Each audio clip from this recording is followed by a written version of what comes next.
is the Cinema Simon Podcast. Did you love that intro or did you love that intro? Welcome to episode 21. I am John Thompson. I am the action movie expert and the animation expert. I am Paul Allen. I am the horror expert. I am Matthew. I am one of the superhero and sci-fi experts. And I'm Dylan, the other superhero and sci-fi expert. Who looks very tired. I am. I went twice the speed limit just to get here. I made this drive in less than 3 minutes. I hope you know that.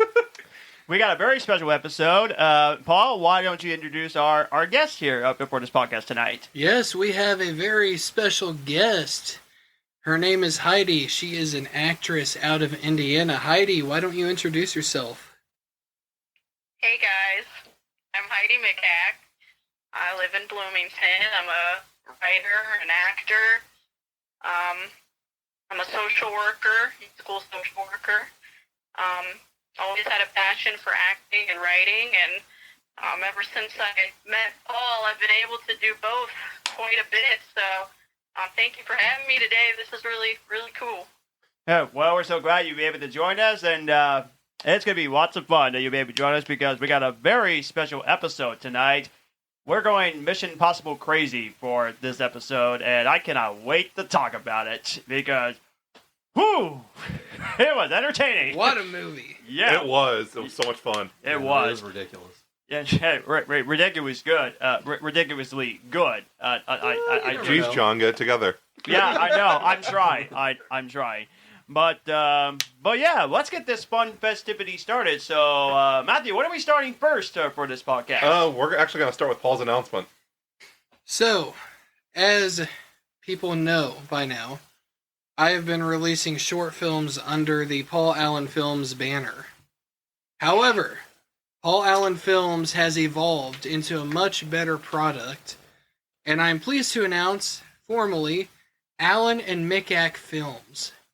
Yay! The two writers. That was enthusiastic. Matthew, be nice. Yay! There you go. There you go. Nice. Be nice, Matthew.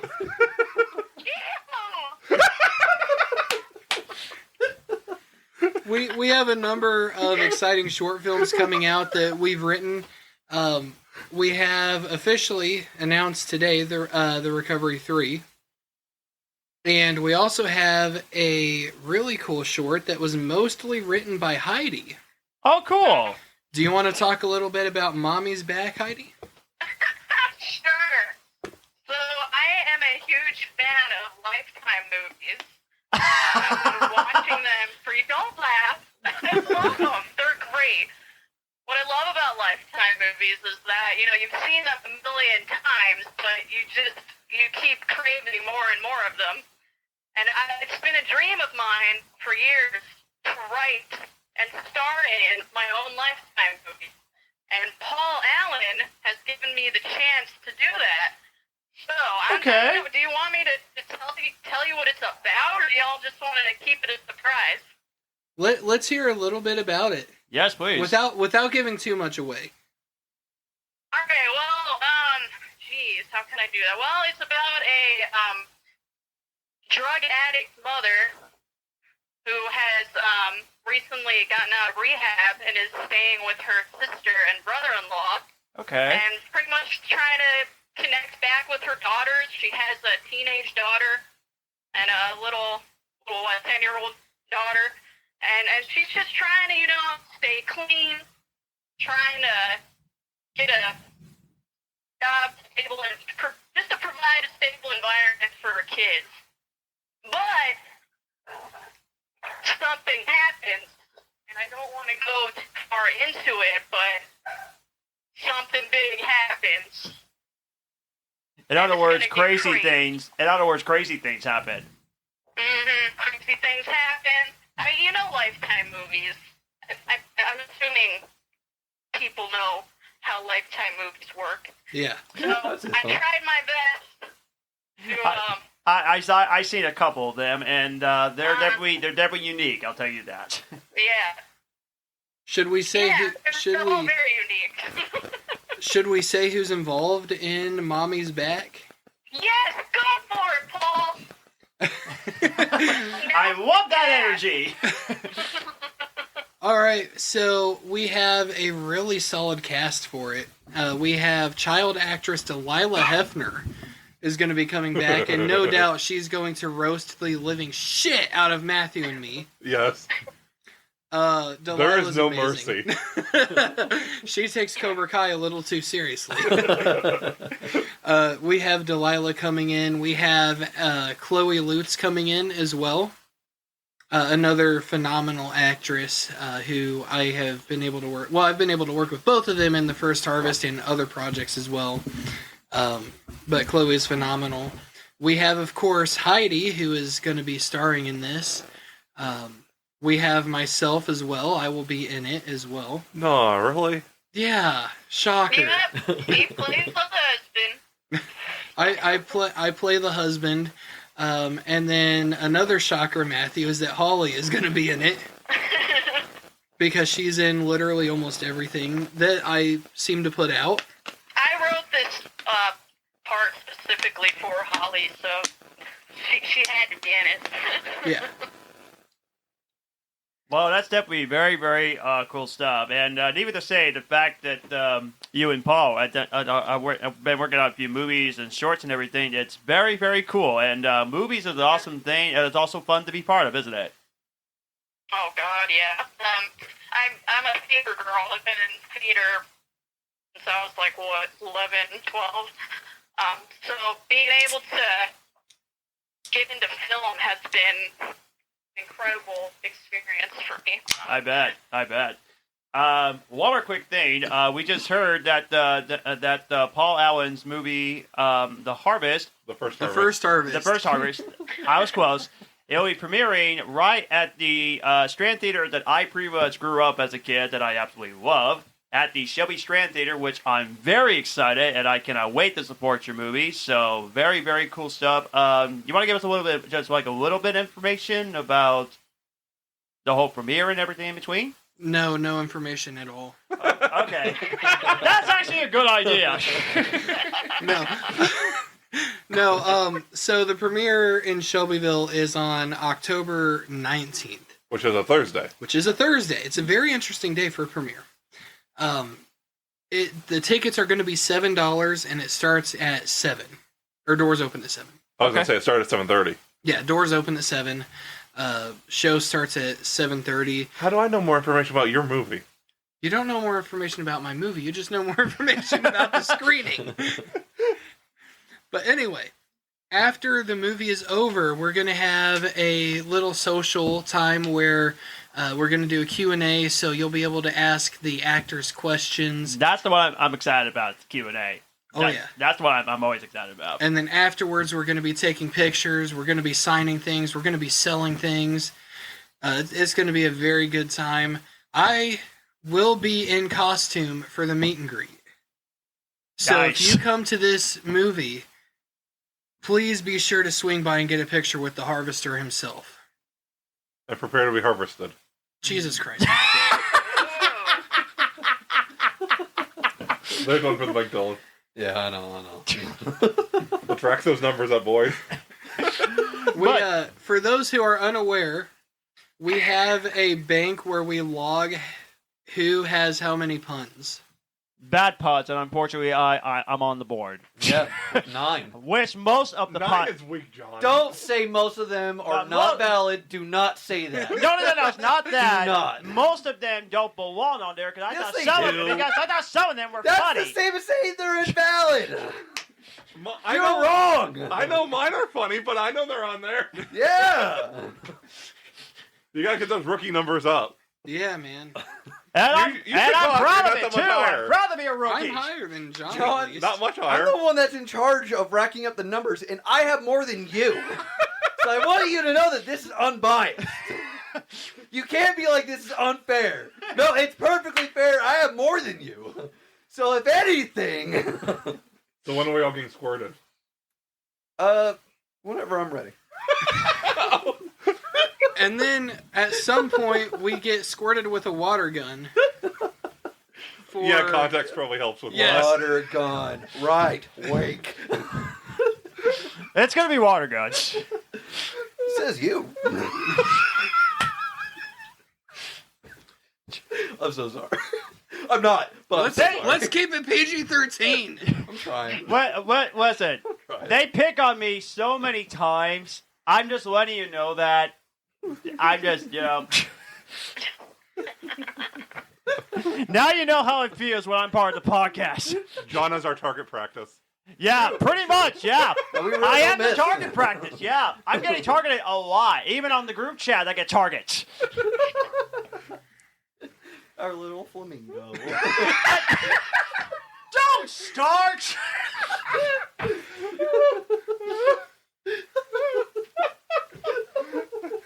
I have no other formal. Oh, I do have one more announcement for Alan Mikac Films. We are also moving forward with Small Talk Part 2. Okay. Yeah. Very cool. And then, of course, we have This Cold Black coming up, which is going to be an absolutely insane short film. Yeah, that is going to be crazy. You guys are going to be on edge the whole time. Yes. That's going to be crazy. It's easily one of the best scripts that I've ever been a part of. Easily. Agreed. And for Well, I'll tell you what's crazy. It's actually raining, and we can actually hear rain. While that's what we're I was gonna recording. say. Yeah, if you hear rain in the background, that's what it is. Yeah. I did not expect that. Some nice ambience. Yeah. So is that all the announcements, Paul? That is, unless Heidi has anything else she wants to throw in. No, I'm just really excited to get started on all these projects. I mean, there's so many projects, my head's spinning. I mean, ever since I met Paul, I've just been constantly thinking about new things to write, new things to create. I can't even sleep at night.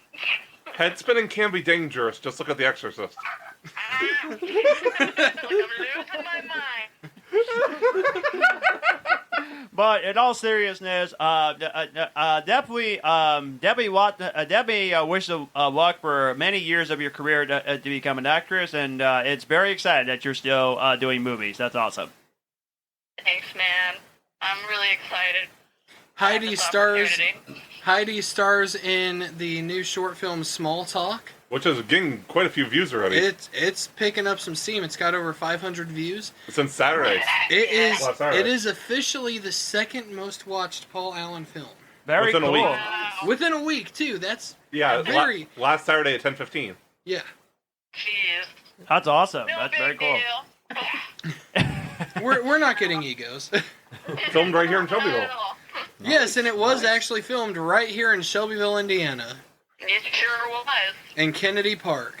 Yep. That was a Nice. fun day. I'll That never was- forget. That was a really fun day. It was. It was interesting with that. Yeah. The guy. Oh my gosh. Oh, right. Yeah. Yeah, Yeah. we don't discuss the guy. No, we definitely won't be sharing that. We'll just say there was a guy at the park that was interesting. Does John know? No. I We'll fill you in I highly later. We'll fill you in after the podcast. It's, Okay, it's not a big okay. deal. It's Yeah, fine. we'll fill you in later, buddy. okay. We'll just say it was interesting. I will say, and this was my protective instinct coming over, I kind of felt like there was a little bit of danger, so I maneuvered myself between him and the cast and crew, because, like, there was definitely some danger. Yeah, I kind of ran away. Yeah. It was very interesting, but that's all we're going to say Yeah. on air. But yeah, if you'd like to learn more about Paul Allen and what kind of works he does, please check out Paul Allen over on YouTube to see all of the shorts that he has pretty much acted and done. And definitely give him lots of support. I definitely will be supporting The First Harvest. I'm looking forward to that. Can't wait for it. Absolutely. Look up the Paul Allen Network on YouTube. I have a playlist of all my short films. Sorry. Are you guys ready for some trivia? I actually have one question that I would like to ask first. Okay. John, how do you feel about the G.I. Joe movies? You're the action guy, so I'm interested in what you think about them. All the G.I. Joe movies? Yeah, I was rewatching some of them recently. I definitely seen clips of it. You haven't seen and You haven't seen them? no. Oh. And the only reason with that is because I didn't grow up on G.I. Joe. Well, and, neither did and- we. We're young. I mean, I did. Oh, okay. Yeah, no, I grew up Oh, so on you're them. older than I am. But I mean, I'm not walking with a cane yet, but Hey! But all I can say is, I mean, they definitely look interesting and fun. I mean, The Rock is in it, which that's always cool. yeah.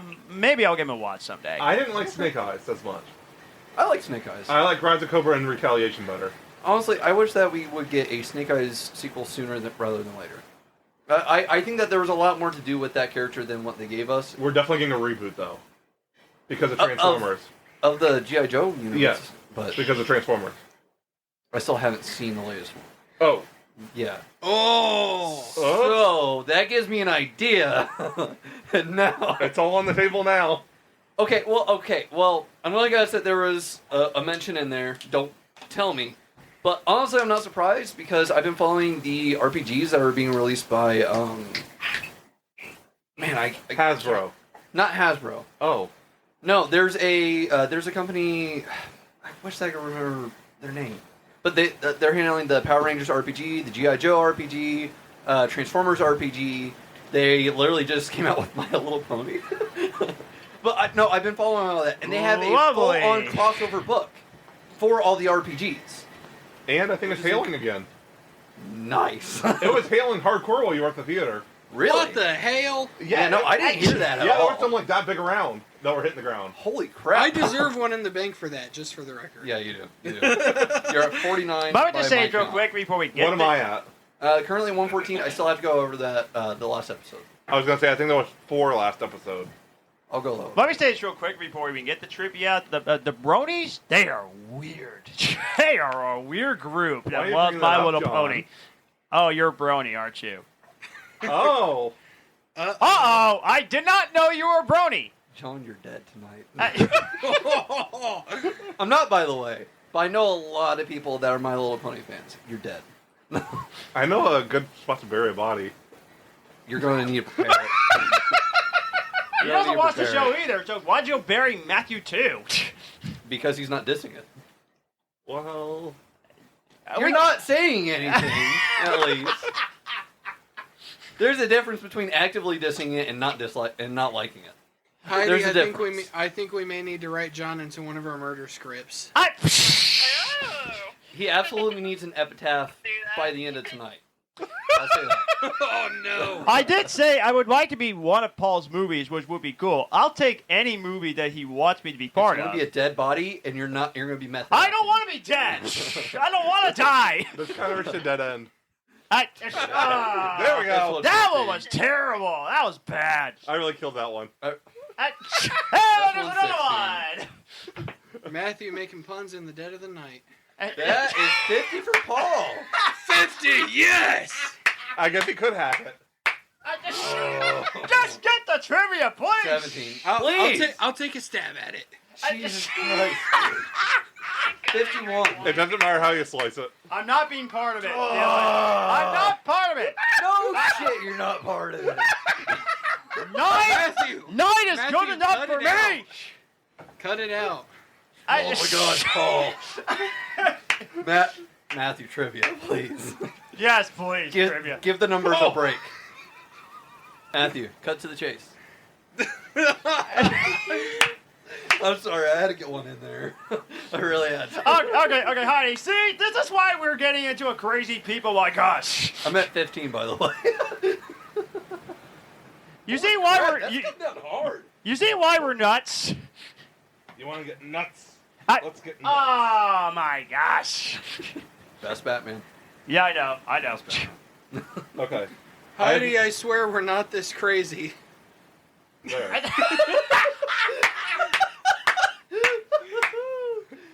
Let's go. Don't forget, we're Matthew getting already into our fight in just a moment with me and Dylan. Okay. It Be the is slaughter. trivia time. Hey, wow. Ominous theme music.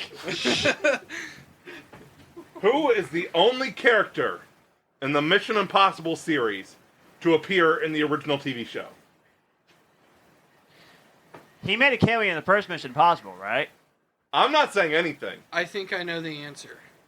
I know what the guy's name, but I don't even know. I mean the guy, but I don't know the actual name. I know. Well, he I made, need a name.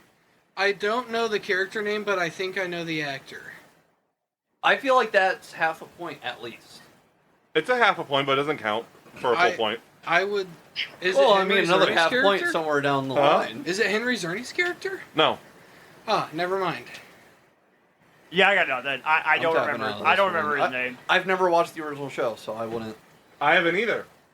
Well, yeah, but you looked up the trivia question, so that No, gives it's you one well-known up knowledge. on me. It's been mentioned in interviews. Oh yeah, no, I don't watch interviews. I watch clips, but not actual interviews. Can I do a trivia question? After John and Dyllan give up, Dude, I just gave up. I gave up too. Yeah. it is... Drum roll. Don't be obvious. Don't be obvious. Don't be obvious. I'm trying to look up the actor's name. It is John Voight, who played Jim Phelps. I recognize that name. God, I fucking knew it was him. God! I knew it!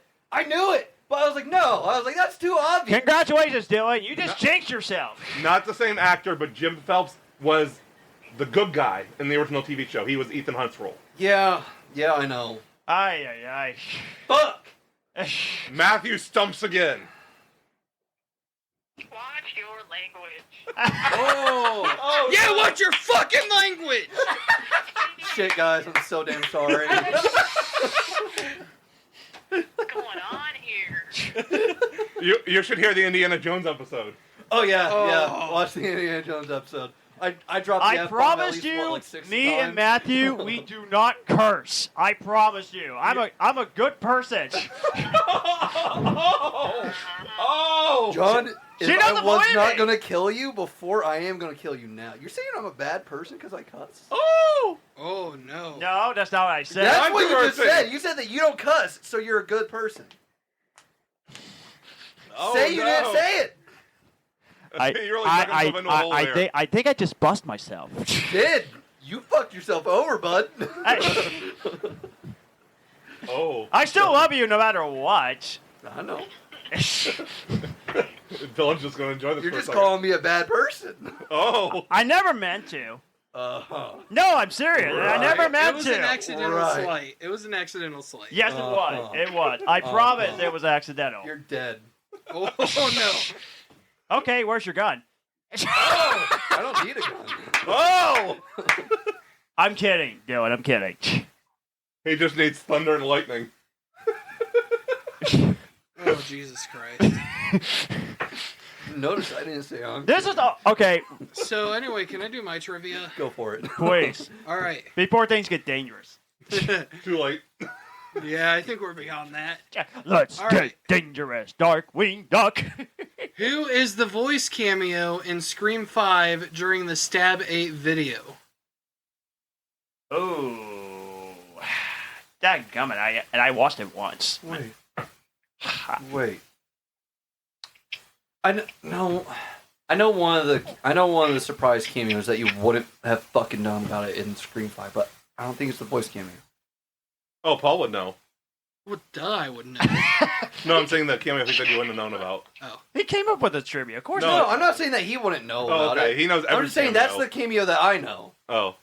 I was going to say, Paul probably knows every cameo. Any guesses? Any guesses? No. Yup, not me. No? No guesses? Matthew, I'm disappointed in you especially. Matthew Lillard. Oh. Ah, Voice cameo. Yes. In Scream 5. He plays the flamethrower. Yes. I got it. You didn't say it though. No, but that's what I was talking about. You didn't say it though. Yeah, because you said voice cameo. It's a voice cameo. What are you talking? No, because that's it. He wasn't the actor that was portraying Ghostface in the video. He just did the voice. So it is a voice cameo. Bitch. I thought it was just a visual. Can I cameo. say? 2 out. Can I say the only reason why I said that we're good people that we don't curse because Heidi said watch your language. That's the only reason why I said that. He's still trying to cover his tracks. He is. He's still dead. Heidi, we will try our best to not cuss anymore. I don't make that promise. I'm just saying right now because it's unavoidable. I apologize ahead of time. I will try my best. I appreciate it. Even though I curse a lot in my script. Yeah, our scripts have some language.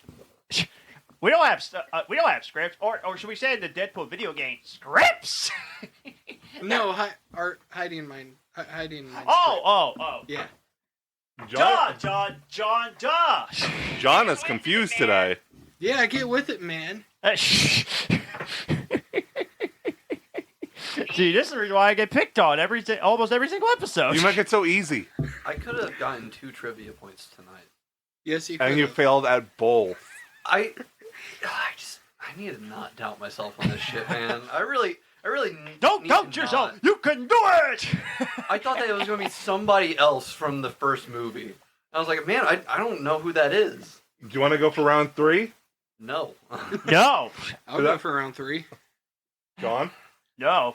I don't want around 3. It's 2 versus 2. It's Yeah, sci-fi, look so it'll up. be easier. I'm getting kind of tired, so I'm gonna get going. Okay. All right. It was great to have you on for this little bit, Heidi. Heck yeah, thanks for having me on. This was fun. Absolutely. Absolutely. And good luck with the rest of your acting, and hopefully you can join us in person soon. Hopefully. Heck yeah, that'd be awesome. Thanks, guys. Oh, that's a problem.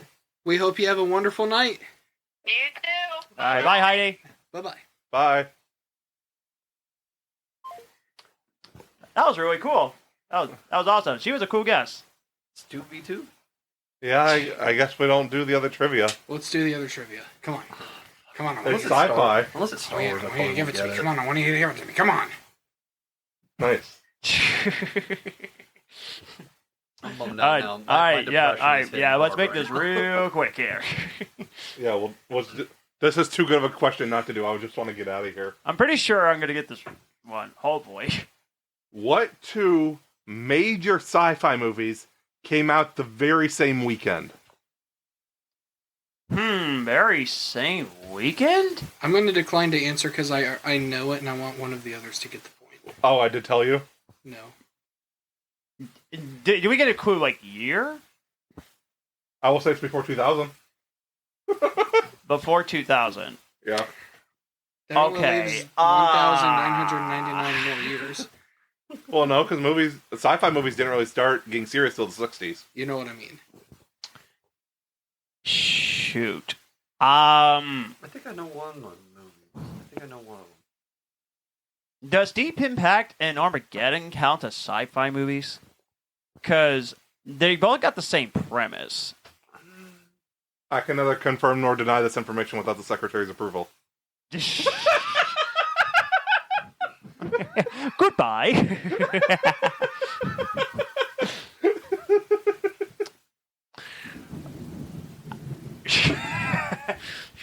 Okay, we hear more thunder. I really don't know specific release dates very well. I know years, but not specific release Okay, dates. okay. Well, if you could narrow it down to years, you might get an educated guess. Yeah, I could. Before 2000, did both sci-fi movies released the same weekend? Oh boy. How do I know this and you guys don't is what I'd like to know. Whenever you guys give up, Paul can go for it then. I'm not going to I'm just gonna go with I'm just gonna go with Armageddon and Deep Impact. Those are my guesses. My issue is coming up with the second movie. So I have the years down. I'm not going to. I'm interested by the answer. I'm not going to be upset about it that I miss it. I'm just interested. You want to give it? You give it. Your trivia. Blade Runner and The Thing. Oh, okay. Oh shoot. Okay. Is that what you Yeah. had? Okay. Hi. Should have known. Dadgummit. I like that right before John said, I'm going to get this one. Wrong. I was hoping I would get this one. But, you know, just a quickie thing, though. I mean, the animated movie, The Secret of Nim, it came out the same weekend as E.T. And E.T. made more money at the box office than The Secret of Nim. And they're both considered good films. So it's also interesting that both movies come out the same weekend with Blade Runner and The Thing. Interesting. Do you want to announce your announcement? That will be on the website this week? Well, before this episode drops? And What have you been working on for this last couple weeks? and right, the one that the one that All your lists. no, which one? Does he need to spell this out for you too? He had to spell it out for me last time, so. Spell A C John. Oh, Oh, right. Thank you. and- Thank you. Yes. You didn't even try to do sign language to him. What the fuck? I got these weird like gang signs. I don't. I'm sorry. Matthew, I were guess you a I guess critic? needed to say I'm just out of focus at this point. I guess. Okay. Yeah. Apparently. I That's cryptic. Okay, the reason why I'm going nuts because I just watched that one TV show and it's driving me crazy. Okay, okay. Don't bother announcing them. Just say what it is. Okay. Yeah. So the nominations for the action movies are now complete. I have now completed pretty much every category, and now pretty much the nominations will be open soon. Starting Tuesday when this episode drops. Yeah, starting Tuesday when the episode drops. So you guys get to vote for what do you think are? I guess I can say like the categories. If you want to, go for it. Okay. All right, you guys get. We're adding one at the end. Okay. All right, so you guys get to vote for who do you think is the best action movie actor, best action movie actress, best classic action movie, best action movie sequel, best action movie franchise, best Mission Impossible movie. I had to add that because Mission Impossible is a crazy franchise. Best action spy movie, best underappreciated action movie, and of course the best action movie picture. And you guys will be voting starting when this episode drops on a Tuesday when we do our episodes of what makes a good action movie. And it will be closing August 15th. Yep. So we have time to tally up all the votes before we do the episode at the end of August. Yeah, so voting will begin and it'll close by August 15th. So get your votings ready and pick your favorite. And I feel we should add one more category, a writing category, for each of our categories when we do them. Action, horror. Okay. I'm down for that. Under our fan favorite for action movie actor, actress. For that genre. That way, if there's someone we haven't thought of, if someone has a lot of fan love, I feel like that should be something we should add in. Yeah. Okay. So that'll be a write-in vote where you just write down the name. Okay. So anybody goes. Yeah. Yes. Absolutely. So. In October, if you want to vote Paul as your favorite horror actor, go for it. Yeah, by all means. Yeah. There you go. Yeah. No one's gonna vote for me. You never know. It can surprise you. You never know. Holly might. Derek might. Maybe. I would. Don't worry, baby. Thanks, You're going buddy. in every You're welcome. category for me. Always give me support, my brother. Absolutely. We need to get our list done. We do. Holy shit, we do. I sent my list a while ago, but I can't find it, so I can't. Yeah, I remember. don't know where it is. It's in the group chat. Yeah, how many posts do we do in there a day, though? Jesus God, Christ. yeah. Barely So at this I point. guess we should talk about the movies that we got to watch. Yeah, let's get through that real quick. Before we get to our fights that we'll get to later. Let's fight massacre. Slaughter. So I might as well get into. Slaughterhouse. Yes! There you go. There you go. So I finished my Christopher Nolan movies. With the final film I got to rewatch was Tenet, so got it all done. We'll be doing our rankings starting the episodes for next week. Dylan, good luck. Can you guys make it on Saturday to do the episode next week? I'll have to get back to you on that. Because if we do, we might have a guest. Garrett, Paul's cameraman. Okay. He's a big Nolan fan. All right. I might. Okay. I'll have to get back to you on that. And he's going to see Barbie too, so you won't be in the minority. Well, you'll still be in the minority, but Of course. at least Of you'll- course. at least- Maybe minority in the room. that's what I'm saying. At least you won't be alone in the room.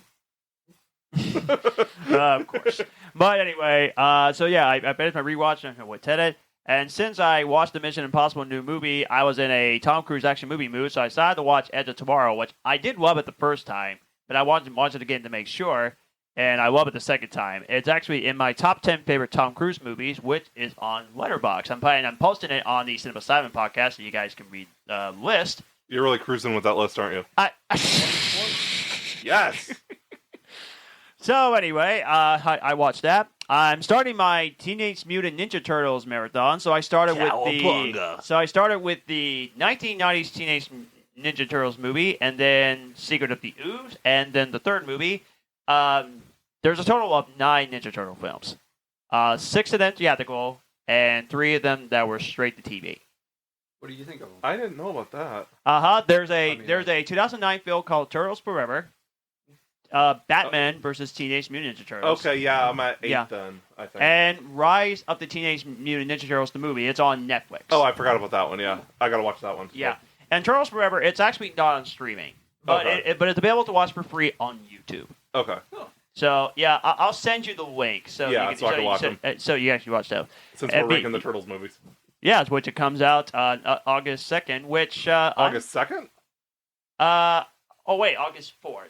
I was gonna say, if it comes out the 2nd, that's a Wednesday I think I saw that. I think they're going to do a Wednesday screening. Oh, it is that'd gonna be be cool. Wednesday too? I think That means I could go up midnight. I think so. There should be a screening. Let me look real quick. Well, regardless, what do you think about the Turtles movie? The first two I definitely love. They're definitely very entertaining. The third movie, I heard that people got a lot of hate for the third movie because it was not done by the Jim Henson Company, who did the first two Ninja Turtles movies. It's not that bad. I personally think it's really fun. It's definitely not better than the first two, but I was watching. I was thinking, this because they're the worst. There's nothing wrong with it. It's almost like a good day to die hard when people say, "Oh, that film sucks." It's not that bad. Okay. So I'm enjoying it so far. How does it stack up to the others? Uh, Not the original trilogy. I mean, like afterwards. How does it stack up to those? well, I haven't watched the rest of them yet. What? That's why I'm starting my Ninja Turtles marathon. Yeah, he's never watched any of them. I seen bits of the TV show when I was Not little. even the Michael Bay ones? That's Those why. seem right up your alley. Well, I love the 2014 one. I'm not saying anything bad this Okay. time. No.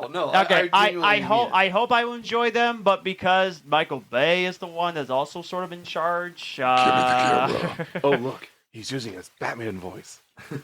Okay, that's actually pretty funny. No. The 2014 one was really good. Yeah. I liked it. But yeah, I'm pretty excited about the anime movie that's coming out. I'm really excited about it.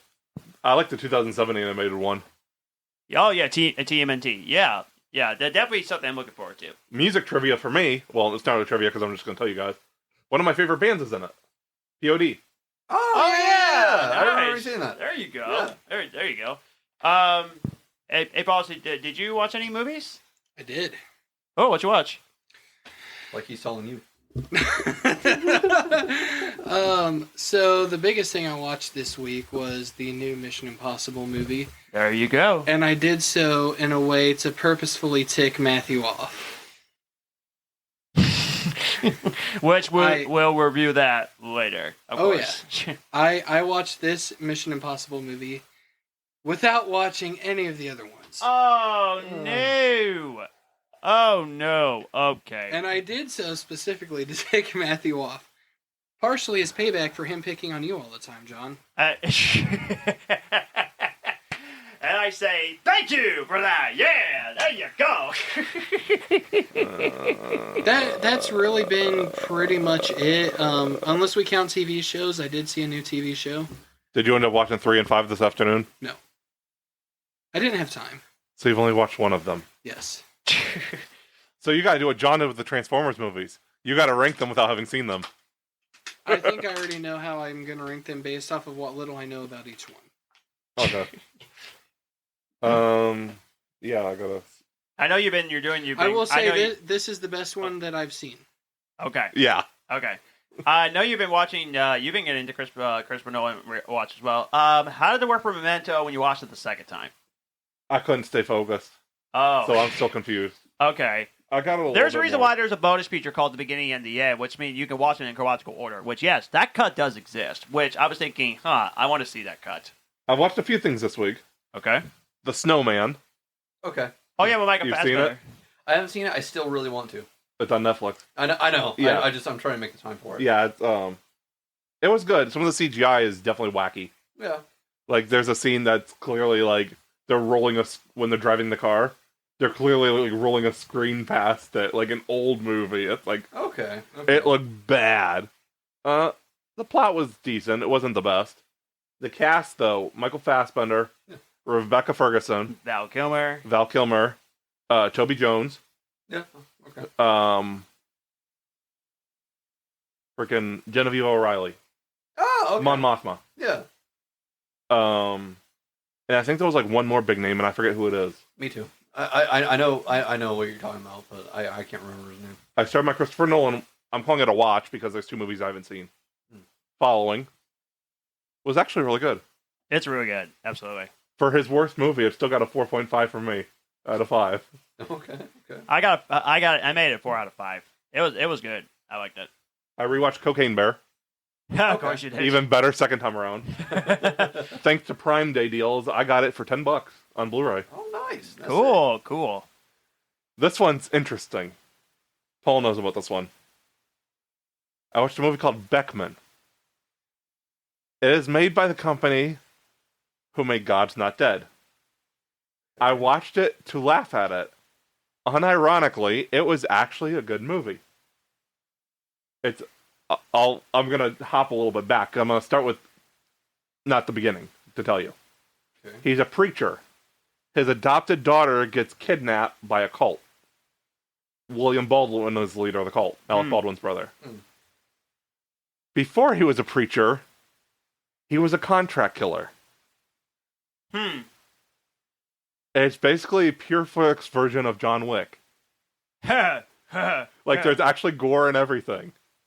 That's Unironically, that's a it was shocker. it wasn't like super preachy it wasn't cringy because a lot of Christian movies they don't put effort into it.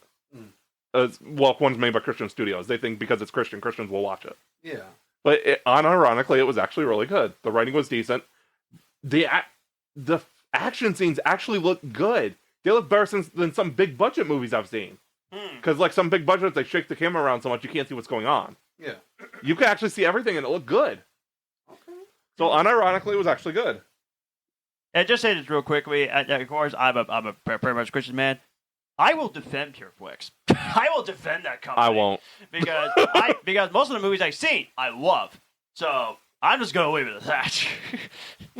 Yeah, I'm not gonna get into it, but I just don't think they put effort into it. Like they could put more effort into it. That's fine. We can disagree respectfully. And then, Can I give my opinion as a filmmaker? yes, I would say that roughly 95 to 98% of Pure Flix movies don't have the same effort as they should. However, Okay. the 5 to 2% that do are really well done. yes, Beckman is a very good example of a movie that's very well done. I don't know if you've heard of this one, Matthew, but there's a movie from Pure Flix called Revelation Road. okay, Never Now, heard of it. It is definitely a little bit more preachy, but I'm okay with preachy if it's okay. Yeah, the story is really good. It's up my alley personally because I love kind of the post-apocalyptical type. Yeah, And of course, being about the Book of Revelation, which is literally the book of the apocalypse. right. I feel like it pulls it off very well. The second and third one, it's up for debate, really. I mean, it's really up to your personal taste. But the first one, I really enjoy.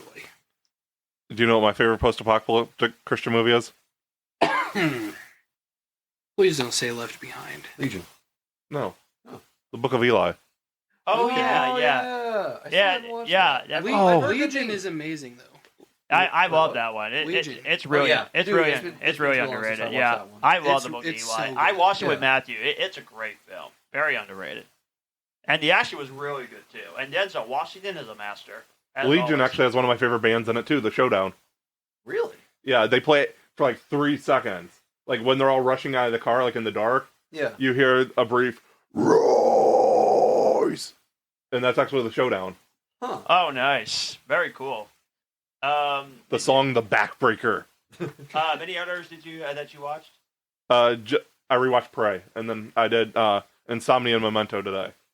Prey is so good. Prey got better the second time around. There is one more movie I watched that I forgot about because it was so bad. Oh no, what was it? And it's one Matthew actually told me about a while ago, or he shared it on Facebook, Oh no. and I finally watched it. John, it's an example of a Christian movie that's very poorly made. It better not be the movie I like. It's called The Reconciler. Okay, I never heard. I of it. didn't share about that I know one. what you're talking about. It's the Christian version of Saw. Saw, yeah. Oh wait, yeah, I did. I Yeah. posted about that. Wait, Yeah. what? Okay, so remember when we were talking about worst movies ever? Yeah, I remember that. Yeah. Okay, remember when I was like, so are we allowed to say movies that we've seen an in-depth review of? That was one of the reasons why Yeah. I was asking that question. I know exactly what you're fucking talking about. I remember seeing the trailer for that. Yeah, it's like no. Dude, That's bad. real? It's bad. That's a Yeah. real thing? It's a real Yeah. movie. Yeah. And the cast is actually Oh, somewhat boy. decent. too. Yeah. It has Roddy Piper in it, for Christ's sake. And he's a really Was a that really good was actor. it made by Pure Bricks? No, I don't think it was. Oh, thank God. I do not believe it was, but yes, The Reconciler is the Christian version of Saw. And I thought Grave Robber was very strange. Come join! Come join! Come join! Army of the Dead. Thank you. I'm going to be honest. I think that The Reconciler could have gone... They could have kept the way that they did while keeping, the vibe that they were going for. Still done something really good with it. It was an interesting... I'm not even a religious guy, but I think that they could have done something really interesting with Oh that. yeah, the premise is actually really good. If they would have just done it better. Yeah. Sadly, the execution is not very good. No. Yeah, they really killed that one. So yeah, Dylan. That doesn't count. Yeah, I wouldn't say that goes in the bank. So yeah, Miss out on that It might one. go in the grave. He's trying to quit. He's trying to think of another one to do it. but I not. see we the can gears see those turning. No more wheels puns, turning. please. No more puns. Oh, you can't ask him to do that. No more puns for the next 2 minutes. I feel like that's fair. You can't try again for 2 minutes. We see the gears turn. God. It's on fire! Oh my god, it's burning down! It's the old cartoon where the smoke starts coming out of the ears. Crap, I got nothing. But yeah, Dylan. Good. What is What is this treachery? So yeah, Dylan. Maybe Besides the name of the new besides the new Mission Impossible movie, did you watch anything new? Yeah, actually. I'm counting my movies from last week as well, since I wasn't on this previous episode. Yep. So aside from today's movie, I've seen 7 other movies in the past 2 weeks. I've seen the Fear Street trilogy on Netflix. Very good. Yeah, I really, really liked them. You watched a it was horror good. movie? Yeah. They are so good. Excellent choice for horror. Yeah, no, okay, so I figured that it would be like light horror. I was surprised by the amount that was in there. I was expecting light horror because, like, as I've been talking to you guys about, I'm a giant pussy. Like, I'm watching one of the movies that I didn't think that I would ever watch in my life this week. Alien? No, I do want to watch that though. I'm going to buy that on 4K. I'm going to give it a try this year. You could always watch it with me on the big screen with the surround sound. I'm good. What did you watch then? So, I haven't watched it yet. I'm not going to say what it is. Granted, Angel won't find out about it until her birthday. Oh, well, yeah, no, actually, I could say what it is. I want to watch Jeepers Creepers this week. It's one of her favorite movies ever. I've been promising her every Really? year to watch that movie with It's her. decent. I have yet to watch it. I fucking love Justin Long though. He's a scream king. He Yes. really fucking is. He's the reason why I want to watch Barbarian too, because he's in Barbarian. Barbarian's really good. Yeah, Okay. have you seen Drag Me to Hell? No. You should. Is it on anything? Let me look. It's Sam Raimi. Okay. My interest is peaked. Hold on. Let me. It's on Prime Video, YouTube, Google Play, Redbox, Vudu, and it's relatively cheap too. Oh, just as long as in that too. Oh yeah. Okay. Hard sell. If it helps, Anna doesn't like horror movies, and she was okay with Jeepers Creepers. Yeah, I feel. She covered her eyes a couple of I've times. heard that it was a little campier. Yeah. She covered her eyes a couple of times, but even with me trying to scare her, like, I would go boo during jump scares. Well, I remember back in 2009. No, 2008. I'll say 2008. At my dad's house, I remember coming downstairs and they were in the middle of watching Jeepers Creepers, and it was. Did it creep you out? That's 121. Yes. Going for 130 by the end of the night. You know, that was actually probably after 2 minutes, so I'll thank you for that one. No, I'm gonna watch that for with her on her birthday. I figured that'd make her pretty fucking happy. I'm gonna torture myself. So I guess like Daphne Jeepers. I'm not adding that one. Just so you Crap. fucking know. No, that was a fucking. You had to reference a Jinkies. character in order to do it. Jinkies. Jinkies isn't even fucking part of the title.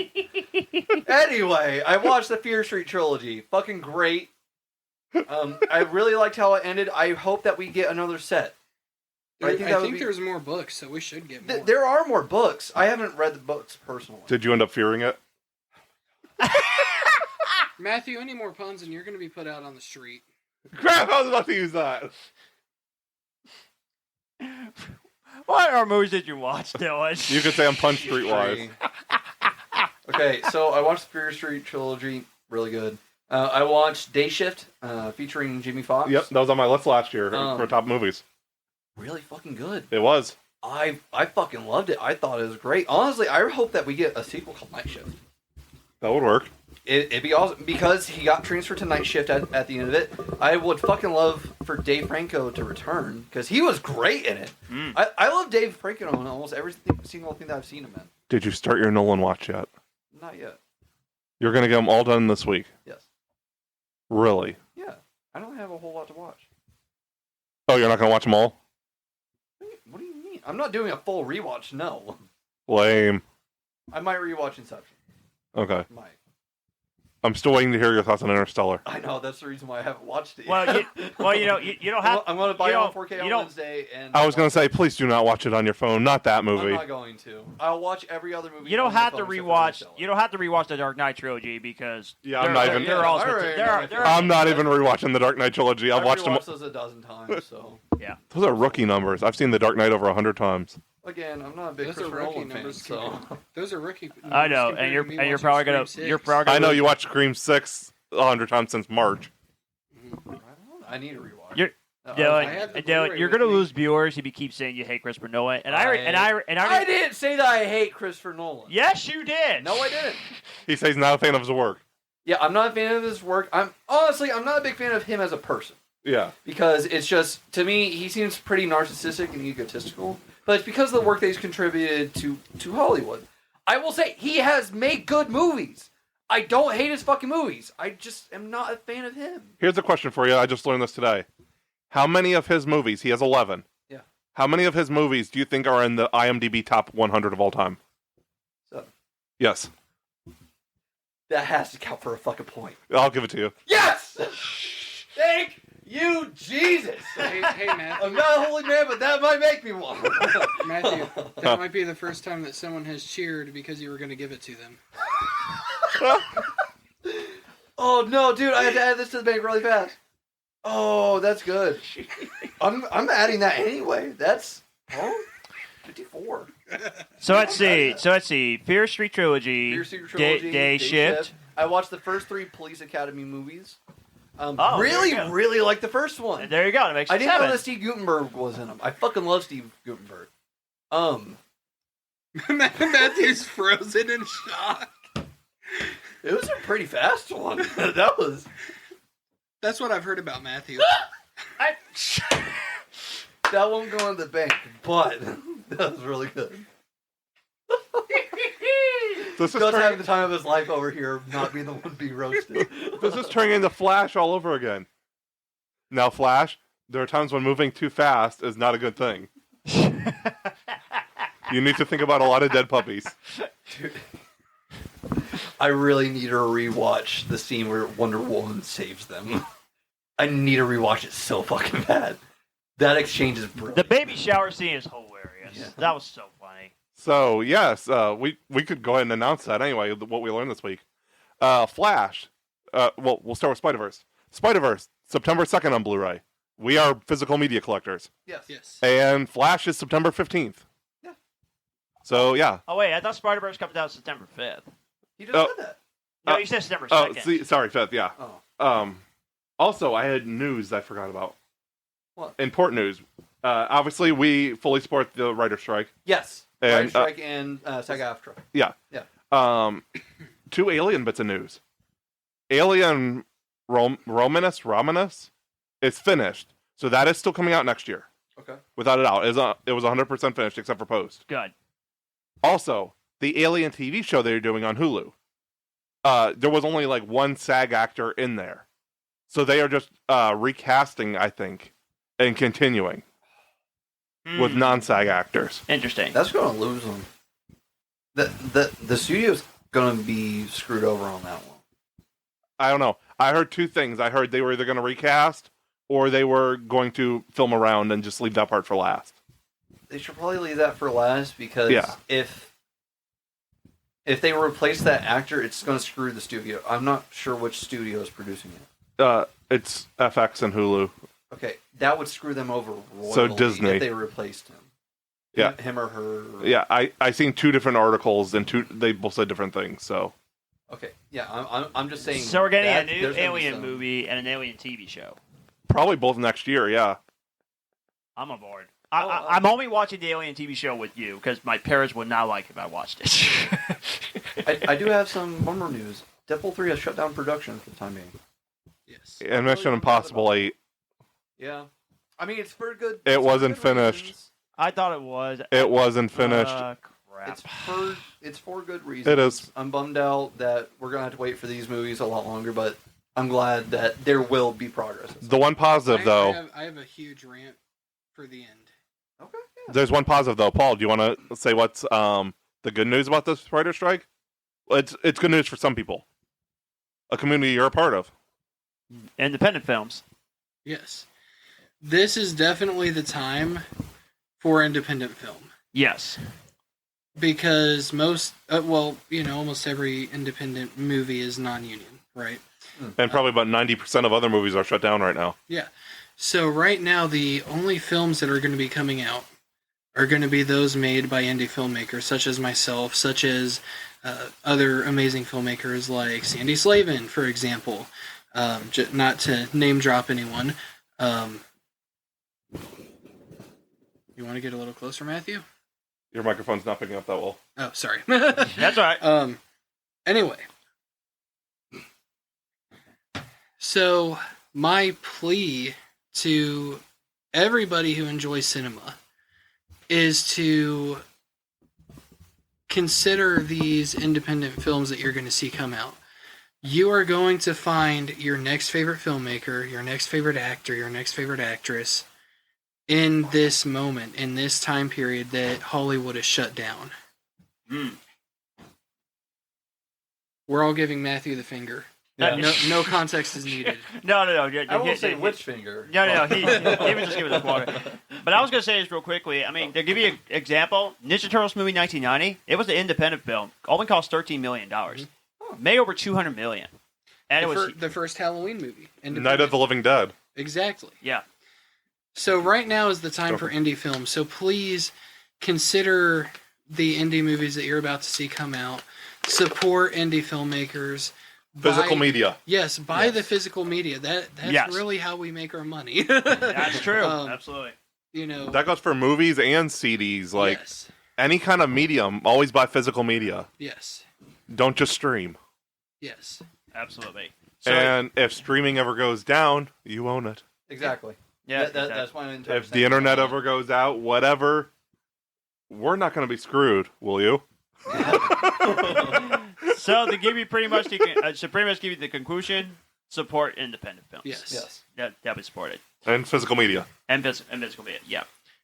Because without that support, indie film will not be able to continue like it is now.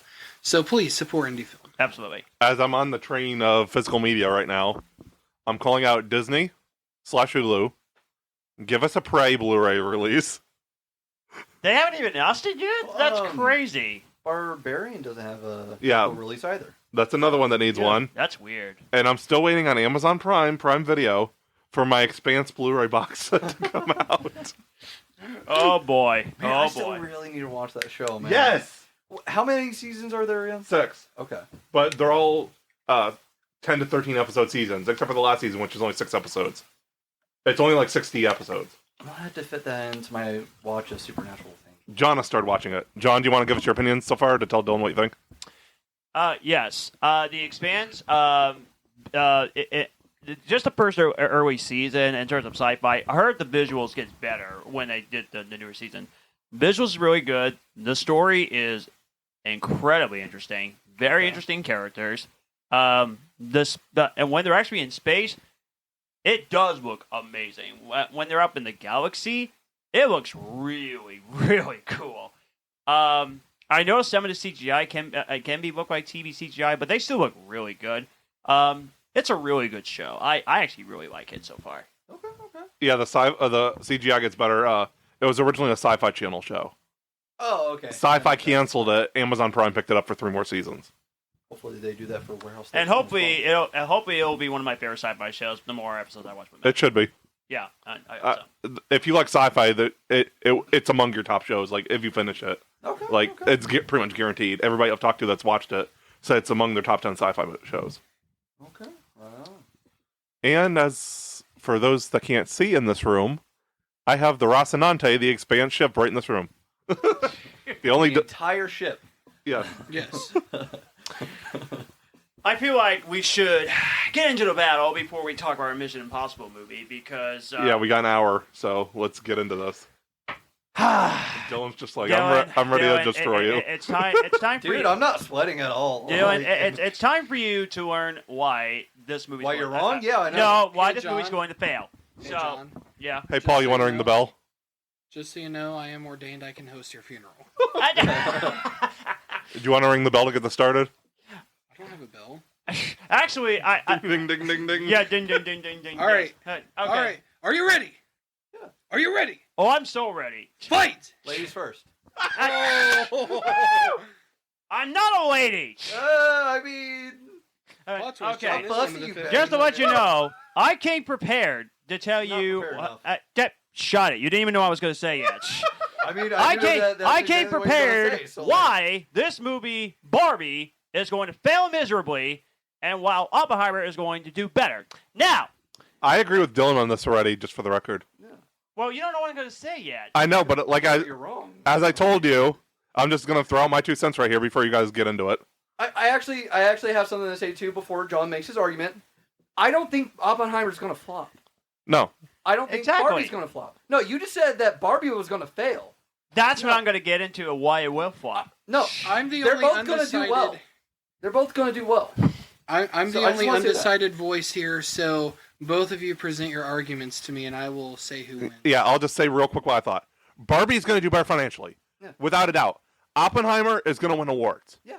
It's an R-rated, 3-hour historical movie. Yeah. It is not. It's going to do decent financially because it's Christopher Nolan in the stack cast. Yeah, It is not going to do as good as Barbie. All the little girls, they're going to drag their mothers to see it. Mhm. Barbie is going to do better financially. Oppenheimer is going to clean up the Oscars. Ding, ding. That's all I got. That's the reason why Well, it's true. well, that's where I'm going to get to the three problems with Barbie and why it will not succeed. So, to all you listeners, listen to me. Okay, so here are the 3 reasons why Barbie is going to fail. Again, you said fail. You didn't say that it's going to do well. Just less. Fail equals flop. It's the same thing. Okay, No, so it's not. so yes, it does. So You here we. said that you never said that it was going to flop. So like, I did say it was going to backing flop. yourself I again? did say it was going to flop. So yeah, you said that it was going to flop originally, and then I was like, I want to be sure that I'm As the saying that judge they're both going says, to do well, and then you're like, well, I never said that Barbie was going to flop. You just said it twice. Dylan, What is it? Dylan, as the judge says, order in the court. Let There's the no guy, fucking let the George guy here, speak. judge here. No, dude. If we're taking orders, I'll have ham on our eye. Let me just. Okay, so continue with your hypocrisy. Yeah, right. Okay. Like I said, you just went back on your word twice. So like, Okay. I'm trying Within my a matter best of here, what, but yeah, 5 you minutes? you 5 keep minutes? interrupting here. Okay. because you're So, wrong. would you let me finish? No. Here are the 3 reasons why Barbie Hey, will hey, John, flop. hey, John. My Do you word. say, My would word. you let me word. finish every night?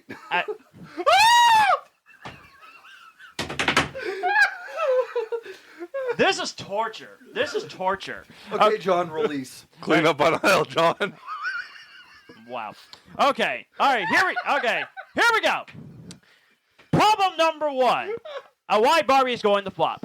problem number one. There's a pill for that. You're doing no favors. You're doing no favors. Okay, here we go. Okay, problem number one. Why this Barbie movie is going to flop? The movie rating. Now, when it comes to the movie rating, this film is going to be PG-13. And here's why it's a problem. This movie is supposed to be based on toys. You want to take your kids to see this movie. You don't take a kid under 13 or under 10 to see a Barbie movie unless it's PG. And so, the fact that it's PG-13, I personally think that's going to hurt the box office. How many 5-year-olds went to go see Deadpool, though?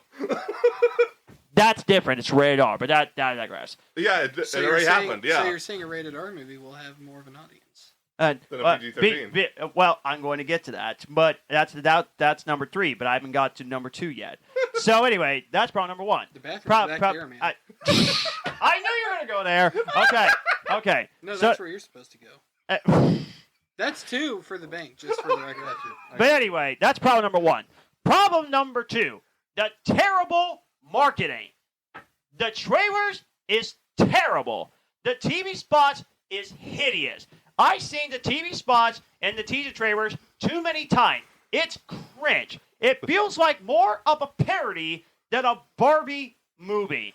I don't care if it has Margot Robbie and Ryan Gosling. I don't care if this movie's based on toys. The teaser trailer is horrible. They made references to Planet of the Apes in the teaser when it was back in the 60s. And no children's going to know what Planet of the Apes is. They're not going to understand what that is. And everything about the marketing and also the TV spots so many times, it absolutely sucks. That's problem number 2. And finally, problem number 3. Dylan's like, I'm not high enough for this. Oh, dude. Okay. Dude, I'm going to destroy him. I'm just saying. And that leads to problem number 3. The movie is too big to actually succeed against successful competition. Now, the new Mission Impossible movie just came out. Underperforming. Hey, Matthew, which one turns off John's mic? I'm not going to use it while you're arguing. I just want to know. Which one? This one? Which one? This channel? Okay, which one's the master one? That's the gain, that's the master. Okay. I'm glad to know. I have a question, and I think that it is an important question. So you're presenting a case for why you think that Barbie will flop. Yes. Present a case why Oppenheimer is going to do better. Yeah. Well, that leads to I was going to get a third reason. The competition is too big for Barbie with Oppenheimer and Mission Impossible: Dead Reckoning. Now, when it comes to the two big movies here, you have to understand you're competing against the new Mission Impossible movie that just came out. Which is underperforming, unfortunately. Well, it's going to get better. It's going to get better by the time that the weeks go by. Next week, though. So will it be Barbie's Reckoning? Here to end the borrowed. Jesus I'm mad at Christ, that one. Matthew! Wow. Here to end the borrowed time Okay. you've all been living on. When You're doing no favors. when Ken Matthew. is ashes, then you have my permission to die. Wow. Wow. But anyway. Those are Nolan references. Get with the program, John. That's from Dark Knight Rises. But anyway. The movie competition is too big for Dylan's taking the mic off the stand. To actually succeed. So that's the one thing for Mission Impossible. Then you get to Oppenheimer, directed by freaking Christopher Nolan. Right there, Christopher Nolan. You're going to fail. I don't care. It's R-rated, though. It doesn't matter. People are going to support. Don't speak, Billy. People are going to support Christopher Nolan movies because last time I checked, Christopher Nolan had multiple Oscar-nominated films under his belt with the Dark Knight. Shut up. With the Dark Knight. With the Dylan says shut up. With the Dark Knight. With Inception. With Interstellar. With Dunkirk. Those are Oscar-nominated films. And no disrespect to the director of Barbie. No disrespect to her. I'm pretty sure she directed a really good movie that came out a few years ago.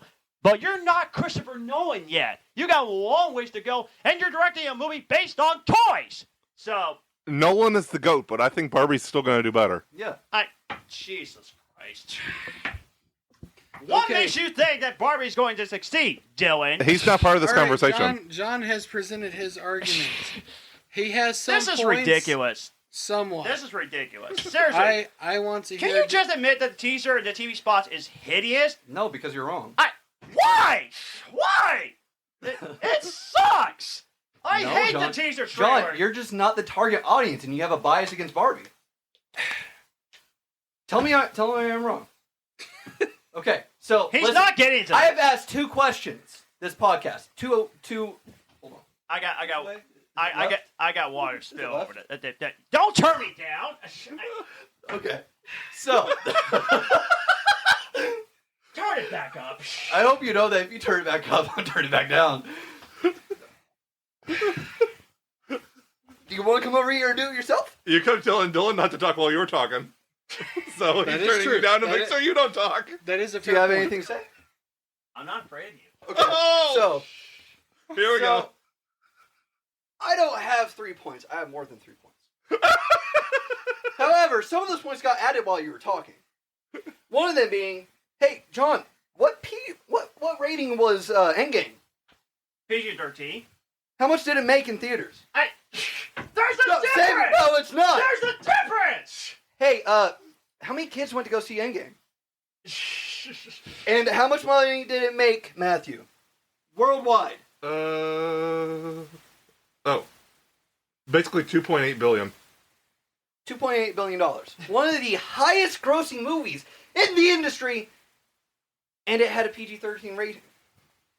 There's a difference. There's now. not. Yes, there is. No, there's not. It's a superhero movie. This is based on toys. I also like that you said, oh, well, people are going to take their children to go see this PG-13 movie, but this R-rated movie is going to work. Because Barbie No. is not PG-13. You It's just rated said for that- G or PG.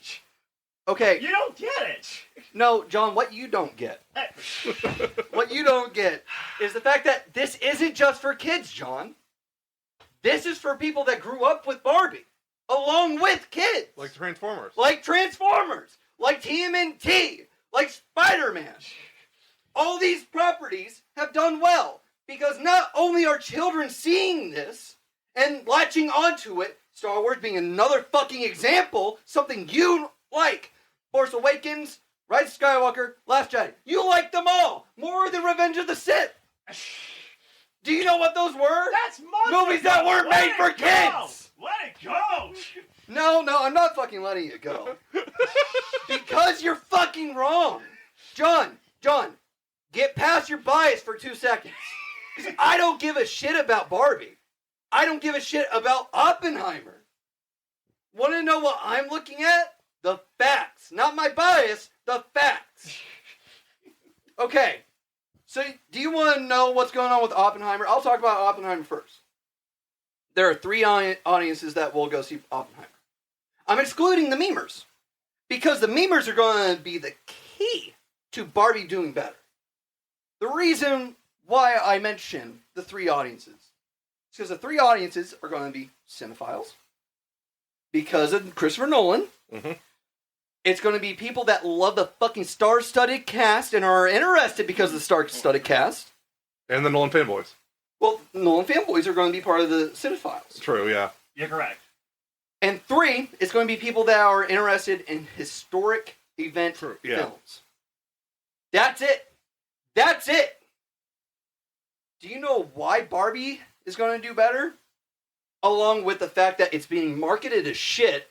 Meanwhile, Oppenheimer got, what, a couple trailers? There hasn't really been commercials or anything. Yeah, no, there's been fucking nothing for it, almost. I've seen commercials for it. Okay, you've seen the ad. You've seen the trailer. You haven't seen marketing. Because marketing isn't just putting the trailers out there. It's merchandise and stuff, too. It's merchandise. It's what happens at the fucking premieres. Margot Robbie's fucking killing it. No. Margot Robbie's been wearing every fucking Barbie dress to premieres. Yeah. She's been marketing as Barbie. Do you see Cillian Murphy doing that as Oppenheimer? Do you? Do you see that? No, you don't. There's not a whole lot of marketing for Oppenheimer. So while There's you not say what you could do. there's not. Which is weird. It's very weird that there's not a lot of marketing. Maybe Marketing goes against Oppenheimer. Maybe because they're not doing Marketing a lot of goes marketing against because Oppenheimer. They don't want to give too much things away. That's probably why there was not. So all of the audiences that are going to Barbie, in addition to being cinephiles because of Greta Gerwig, in addition to liking the star-studded cast, not only do we have those things going for us, but the memes are benefiting the movie. Like I said, a lot of memers going to both movies. So, there's that. There's Barbenheimer. There's Barbenheimer. There's that. But not only is this to reach new children, new fans of Barbie, Margot Robbie is going to be people's new Barbie.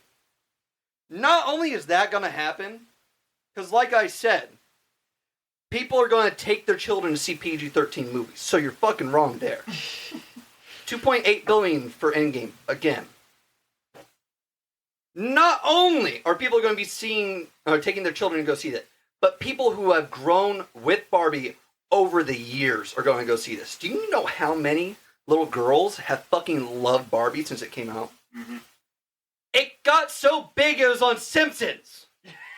I didn't know that. Yeah, Malibu Stacy. It's a whole fucking thing. Lisa loves it. Fucking Mr. Burns' assistant loves it. Smithers. It's a huge thing for a reason, John. The two questions I asked you earlier were what you thought of TMNT and what you thought of G.I. Joe. Do you know what you said? You like TMNT, you like G.I. Joe. Want to know the reason why they have both gotten so big? Is because of the people that grew up with them. Same with Transformers. Same with Transformers. Half the audience for the original movie was probably the fans of the original. Exactly. Barbie has so many things going for it versus Oppenheimer. And let me say this again, because you don't seem to understand. Neither movie's gonna flop. You're fucking wrong saying that Barbie's gonna flop. Neither movie's gonna flop. Because of the memes. The memes are gonna be saving these fucking movies, just so you fucking know. Just so you fucking know. Did you know that Morbius released in theaters twice? Want to know the reason why it released in theaters twice? Because of the memes. And it did not do well. No, it didn't. But that's why they released in theaters But do you know what movie did do well because of the memes? Minions 3 Rise of Gru. Or no, it wasn't Minions 3. It was fucking, Minions 2 Rise of Gru? Oh. Whatever. Fucking, fifth Despicable Me movie. It did amazing last year in theaters. Love that movie. And you happen to love that fucking movie. I do. The reason why it did so well in theaters was because of the memes, John. And the Minions, yeah. The memes are blowing up about Barbie. Other than Barbenheimer, I'm pretty sure I've only seen one Oppenheimer meme. The Oppenheimer. Well, there was the Oppenheimer, but that's not everywhere. Right. No, it's the fucking picture of Cillian Murphy. The first fucking teaser we got for Oppenheimer. And it's currently being memed. Oh, with the cigarette, yeah. Yeah. Nothing else about Oppenheimer is being fucking memed than those two things. And the Oppenheimer isn't even that massive. I don't even see stuff about Oppenheimer except from Nolan fanboys. Exactly. Meanwhile, Barbie's everywhere. Is it? Yeah. Ken is everywhere. Alan is everywhere.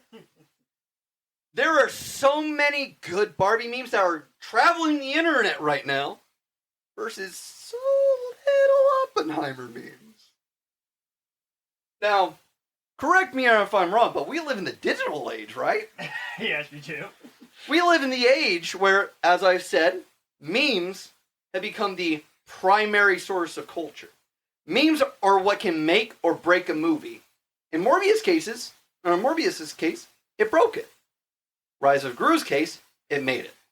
Yeah. Because while, yes, the Minions were huge, while that is the case, they were not big enough to get that revenue.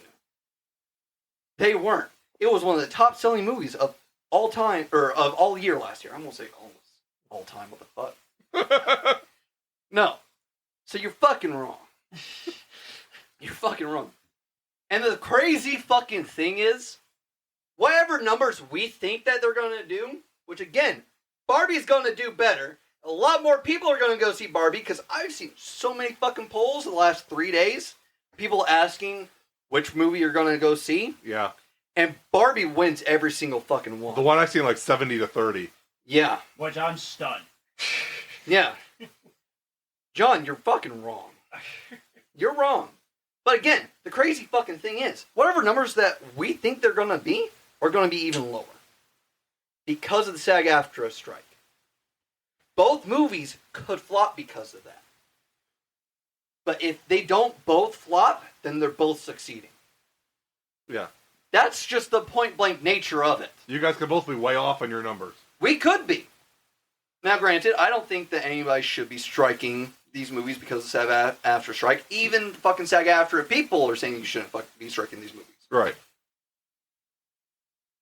But John, you're fucking wrong. You are. You are. I can do this for fucking days.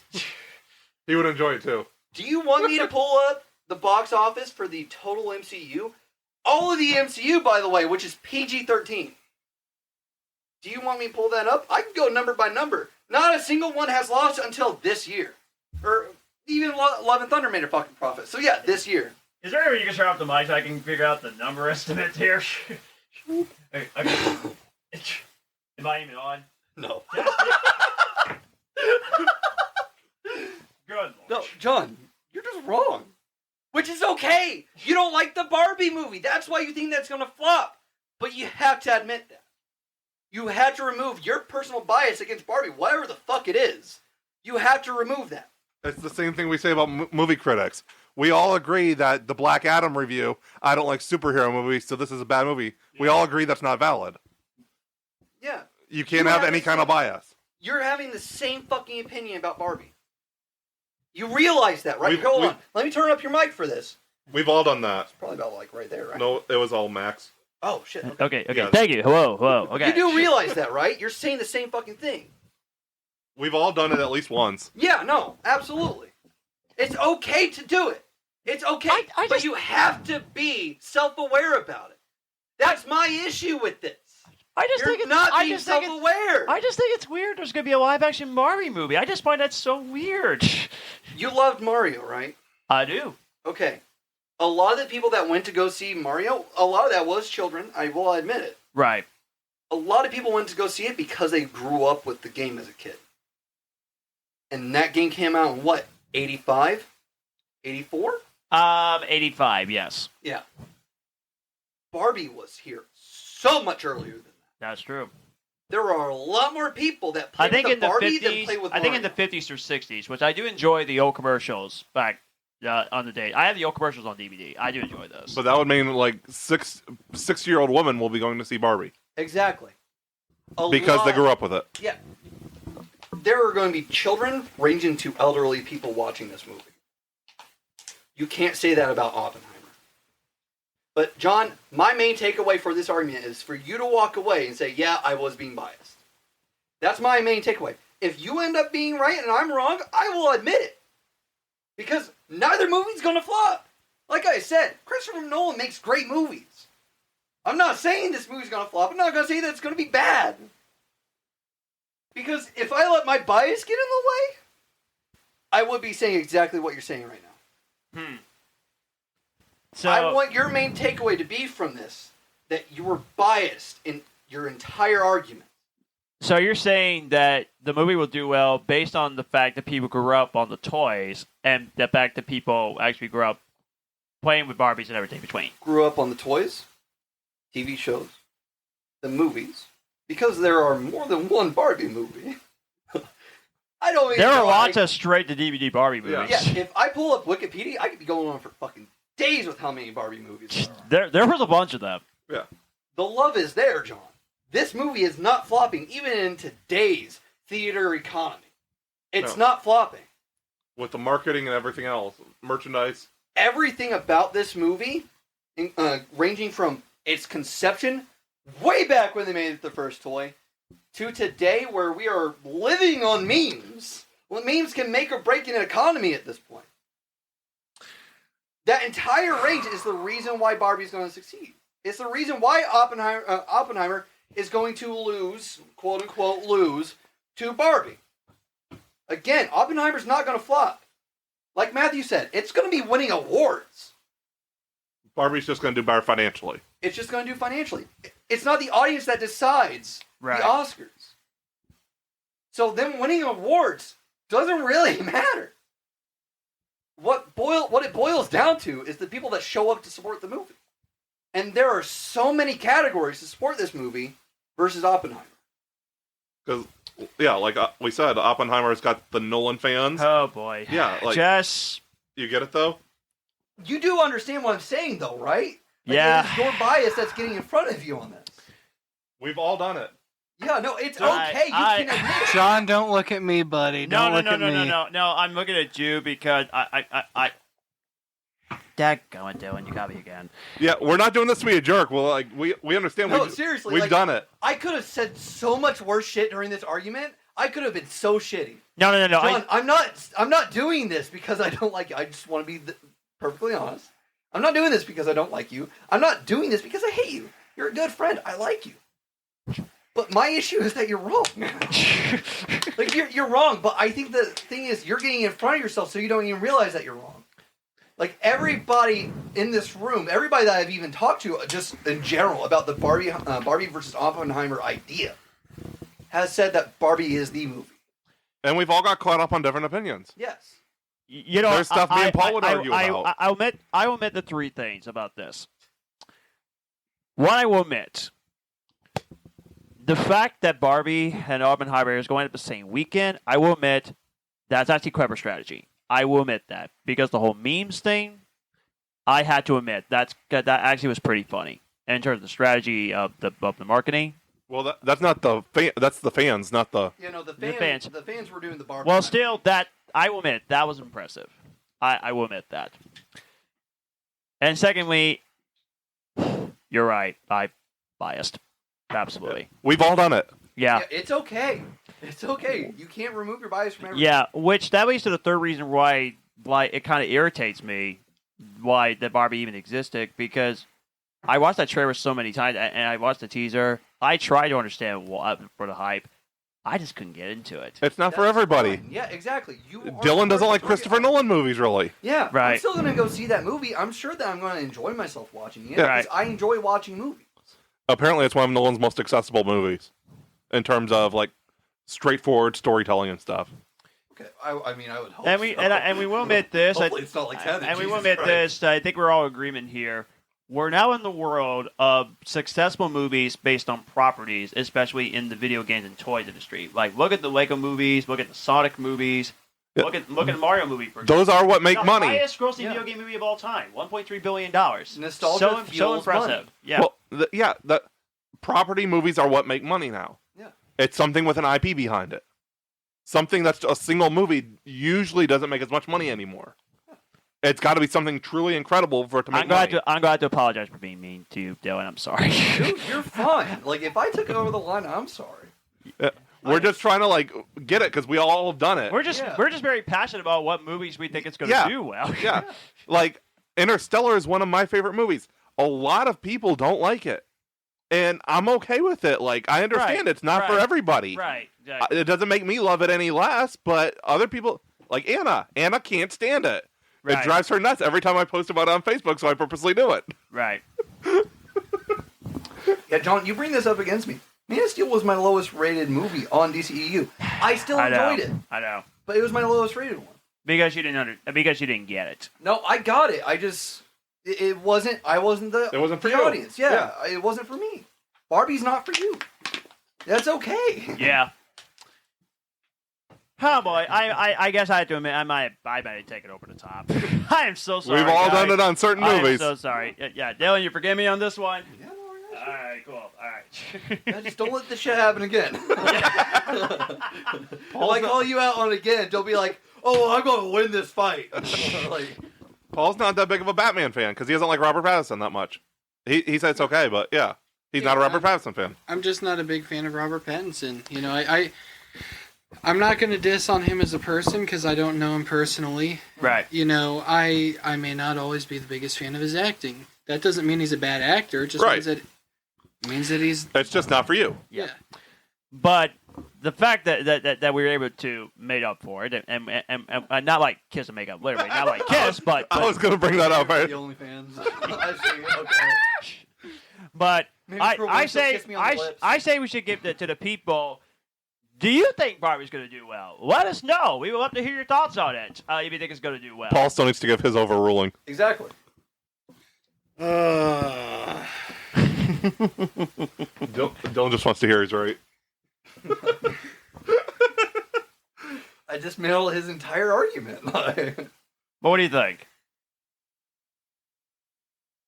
Before I give who wins this argument, It's obvious. I want to kind of give my feedback on which movie I'm more excited for, just to kind of lighten the mood a little bit now. Okay. So I do plan on seeing both. I am one of those crazy people that plans to see both. Yeah. I will admit, if Barbie gives good reviews, I'm not going to lie. I'll go see it. If it gets good reviews, I will go see it. I do too. I disagree that the trailer sucks because I actually saw it, believe it or not, on the First Harvest IMDb page of all pages. The trailer played on my page. That's funny. Plot twist: Margot Robbie will be in the sequel. Hey, Listen. NDA, bro. There's a non-disclosure agreement. Oh, oops. Whoops. So anyway. So I saw the trailer, and I actually like that trailer better than Oppenheimer. That being said, I am looking more forward to Oppenheimer because I love war pieces. I love history pieces.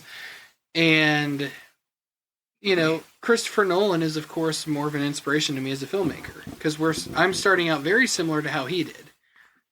So I'm looking more forward to Oppenheimer, but the marketing is so much better for Barbie. Yeah. It's a I'm million just times better. amazed that there has been so many TV advertisements for Barbie, and not a lot for Oppenheimer. Which immediately I'm thinking, I just now thought to myself, what in the world is up with that? As big as the budget was for Oppenheimer, I'm really surprised they didn't put more towards the marketing. The budget wasn't that big compared to his other movies. Yeah, we talked about it in episode. We talked about it in episode. There's apparently not a single shot of CGI in the movie. There's no CGI. I wanted to talk about Budget. 100 million only. Yeah, we talked about it in episode 1 when we did our pilot episode. We talked about that the budget is surprisingly low. Yeah, like his other movies, a lot of them are like 250, 260 million. And it's only 100 million. Especially freaking Tenet. And with which- its stacked cast, you got Robert Downey Jr., Matt Damon, Gary Oldman, Jack Emily Wade. Emily Blunt. Yeah. It's stacked. But can we talk about that no CGI? He actually That's fucking insane. he actually went to the nuclear test site where they actually did the test and launched a freaking atomic bomb. Yeah. He took all the nuclear stuff out of it, and it just. I want to say something real funny before we do get to Mr. Possible I didn't say review. who won yet. Oh, I'm sorry. Go ahead. John, you lost so bad, dude. Yeah. I was rooting for you, buddy. I love you too, buddy. I do have to say, between those two movies, I'm most looking forward to Haunted Mansion.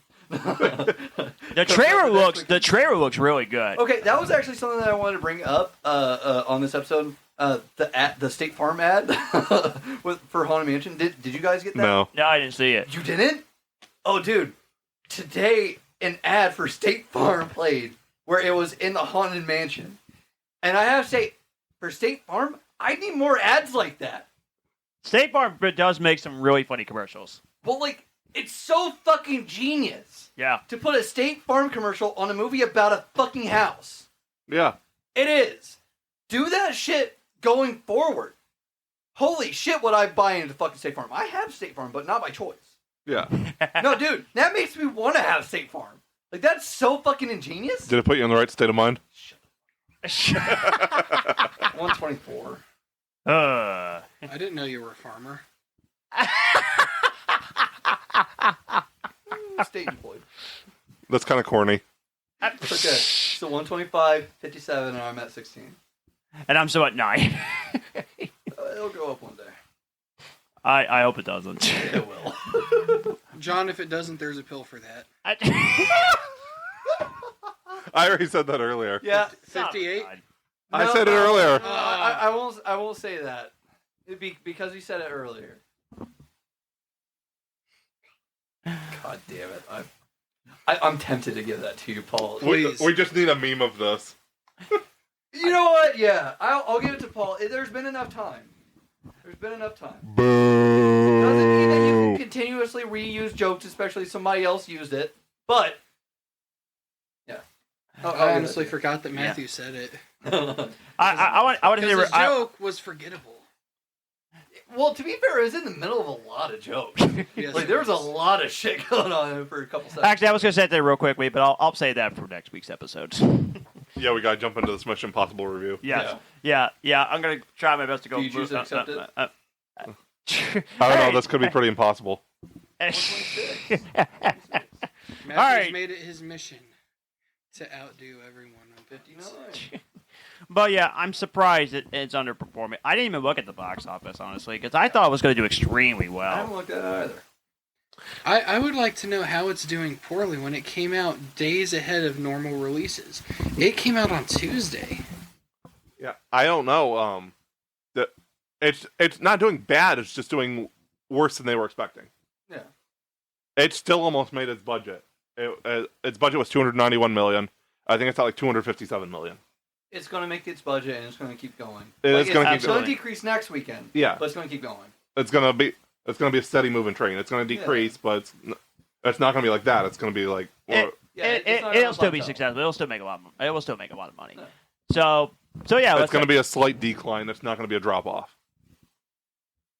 It's not gonna be like that cliff. That sounds like a plan. I'm trying. I'm really trying here.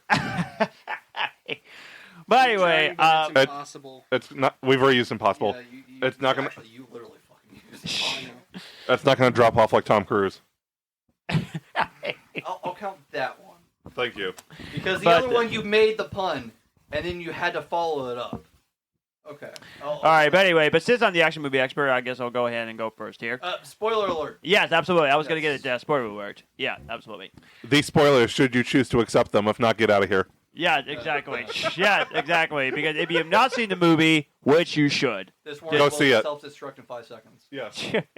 But anyway, oh my goodness gracious, there's so much phenomenal things about this movie. But let me say it right now, Tom Cruise, he done it again.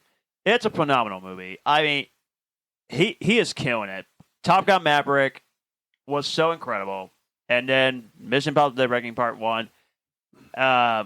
This is definitely on my list of best films 2023. It's phenomenal. First of all, We've just had a good year in general. absolutely. Yeah, pretty solid. But let me just say the plot is intense. I mean, you thought that okay, just plot. to keep. I mean, there is a plot. There is a plot. We got Matthew. You and I got like 2 different definitions of plot right now, but they're both in the same vein. But yeah, but I'm pretty sure people are thinking, what's up with this key thing? And then it explains it so well. And I love the technology, the newer technology that they actually had. It's the key to success. Well, it definitely will 2 more. succeed. It will succeed in terms of movies. But seriously, the whole story in general, it's intense. It's absolutely incredible. Yeah. The car chase was amazing. I love the car chase, and especially when these two were in handcuffs. It's phenomenal. I love that car chase. The car chase was actually like the one thing that I had to complain about.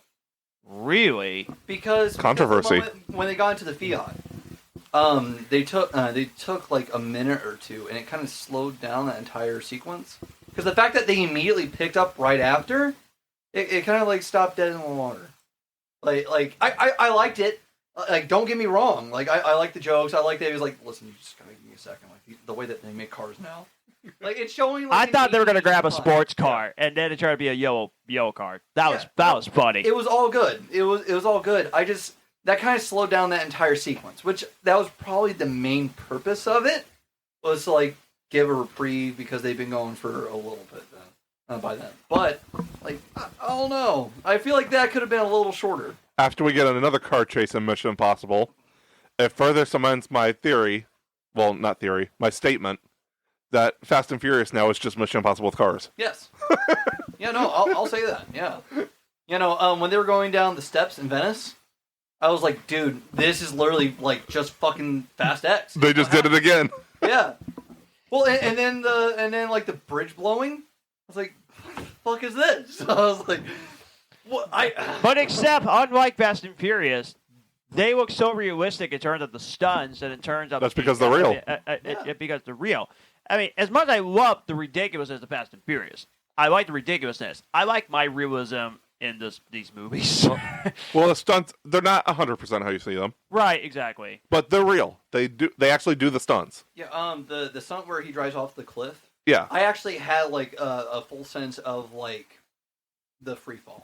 Yeah. When it happened, like yeah, that's was how legit. It came off. Like it was, like I felt my like stomach start to rise and everything. I was like, oh. Obviously, that was crazy good.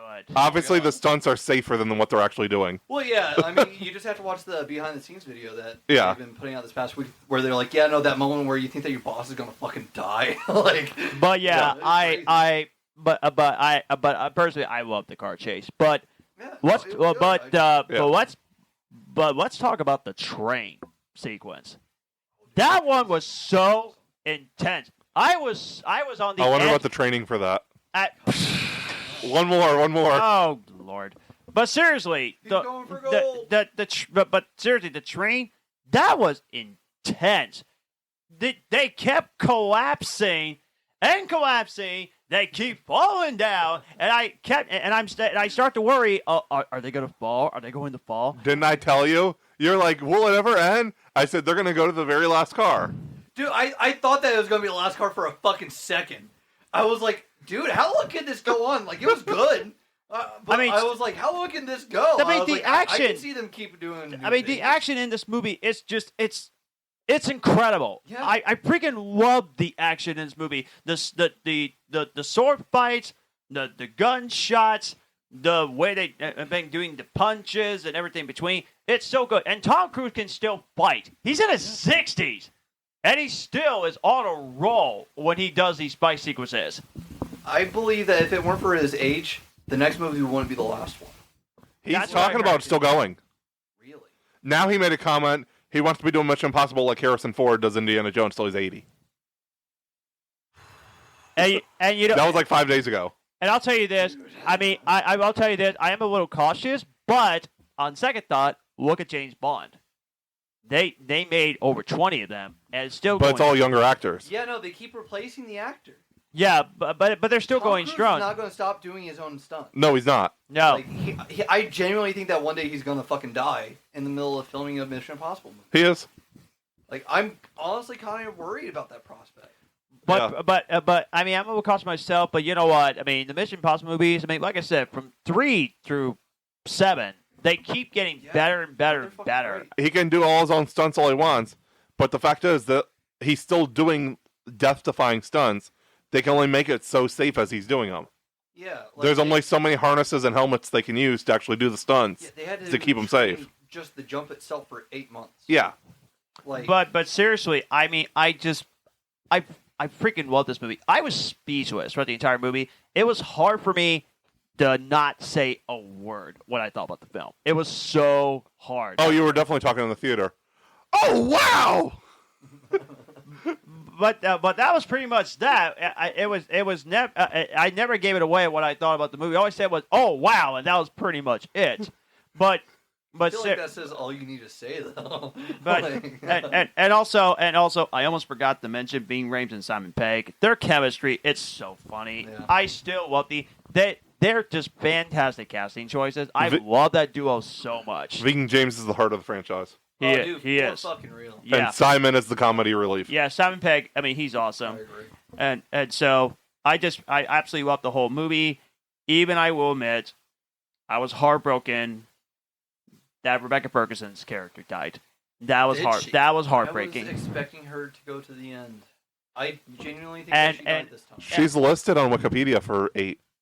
Yeah, but it could be. They might have just put that as a false lead, yeah. I hope so It could be because false I hope lead, she it comes could back. be, like moments, like Ethan Hunt and Isla, like found moments. I hope she between comes missions. back because I personally that's probably my 4th favorite character of the Mission Impossible franchise. I think I've got the name pronounced right now. I feel like Pom Clementif is still alive. I could see that. I can see that. I was kind of wondering about that myself. I kept looking at I found a pulse. yeah. Like that. I kept looking at her name, trying to figure out how to pronounce it. I think And that was all. I think Clementif is how you pronounce it. And that was almost a negative when I saw that knife stab. But I thought to myself, you know what? I'm going to accept that. It was a self-sacrifice. They took a stab at it. There it is. 130. Yeah, good job. Matthew, I said that's stab that's earlier. just Matthew, you have more. Matthew. than That Paul that and John joke put was together. so cruel. That was not cool. Even if you multiplied Paul's twice I really and killed added it. it to John's, you still have more. I know I really killed it. Oh Lord, put that on there too. 131. Put it on there. 131. But This is Pun Sponsor! I was wondering where you going there for a second. But in all seriousness, to get the real question out of the way, did it live to my expectation? Yes. Do I think that it was an incredible film? Yes. Do I think the Mission Impossible movies keep getting better and better? Oh, heck yes. I love this movie. The only difficult part is, which one do I love more? Across the Spider-Verse or Dead Reckoning Part 1? That was the most difficult one for me. I can't wait to rank these things. This is going to be interesting takes. The 2023 or Mission Impossible? The Mission Impossible movies. It's gonna be interesting. Yeah, it will be. So overall, I love this movie. I can't wait to watch it again. I can't wait to watch it at home. I'm so happy I got to rewatch these movies because this franchise is it's just an incredible franchise. Rating? Rating? Oh, if I can get more than 10, that would be it. With Across the Spider-Verse, I freaking love this movie. Now that we've heard a Die Hard's fan talk about it, I'm wondering about Paul. Mm-hmm. It's Paul, the what do you best one think? I've seen. Yeah. Well, that goes without saying. No, so I went into this, I was joking earlier saying that I went into it without seeing the other movies to tick Matthew off. I genuinely didn't have time to watch the other movies first. Okay. Ticking off Matthew was just a fun side benefit. We're not at the point of Cadbury eggs yet, so Not yet, anyway. not yet. So no, I'm going to get some backup chocolate so I'm not wasting my eggs. I purposefully did not study the other films because I wanted to go into this movie not knowing what to expect. Okay. So I go in, and mind you, this is the premiere, right? And from start to finish, I was really blown away. Yes. I really love the stunt work. It is an absolute acting clinic. Not even just Tom Cruise. Oh Not yes, even the just Tom acting Cruise. is phenomenal. that was great. Absolutely. The acting throughout is beyond phenomenal. It's really hard to put into words what I think of this film because I'm not an action guy, So Okay. it's hard to comment on certain aspects of it. But I thought the storyline was pretty good. The action sequences were very well done. I was quite literally on the edge of my seat. Yes. And it definitely made me want to watch the other movies, which is why I didn't watch the other movies. I wanted to see if this was going to pique my interest. Okay. Much like Fast X, because I really enjoyed Fast X. I know one thing you can say about it, though. You don't like longer movies. I don't. And it's almost 3 hours. I think that movies really don't need to be longer than 2.5 to 2:45. Well, it's 2:43, yeah. Okay, well, there you Yeah. have it. yeah. Which that's what I also forgot to mention. The time flies fast. It does. Yeah. It's not a long movie that feels like a long movie. Yeah, I know. Which it really doesn't. Interstellar feels like a long movie. Yeah, and that's which why that's it another sucks. positive. It is not. It's one of the best movies ever made. Uh-huh. Which that's So- another thing about that reckoning. I'll definitely get positivity as well. I wanted more action. I wanted to see more. It didn't feel like it went too long. I'm happy with the writer's strike that it didn't end on a massive cliffhanger. Yeah. It kind of ended like Oh, the ending was perfect. I love the ending. kind of gave me Empire Strikes Back vibes in a way. Yeah, it does. Yeah, I can see that. Yeah. Yeah. but So- but as a whole, you thought So yeah, you I thought loved it was very well done. The acting phenomenal, story really good. It makes me want to look into the other movies for sure. My rating, I'd probably give it a solid 9 out of 10. That's a good score. Okay. Matthew, what you think of it? But, I mean, I pretty much know what you're going to think of this movie. I loved it. It is actually not my favorite in the series. Okay, that's fine. But, yeah. You'll see my rankings. I think I know what your favorite is. Yeah, it was very well done. Acting is great, as normal. Tom Cruise, I feel like, elevates everybody around him. Yeah.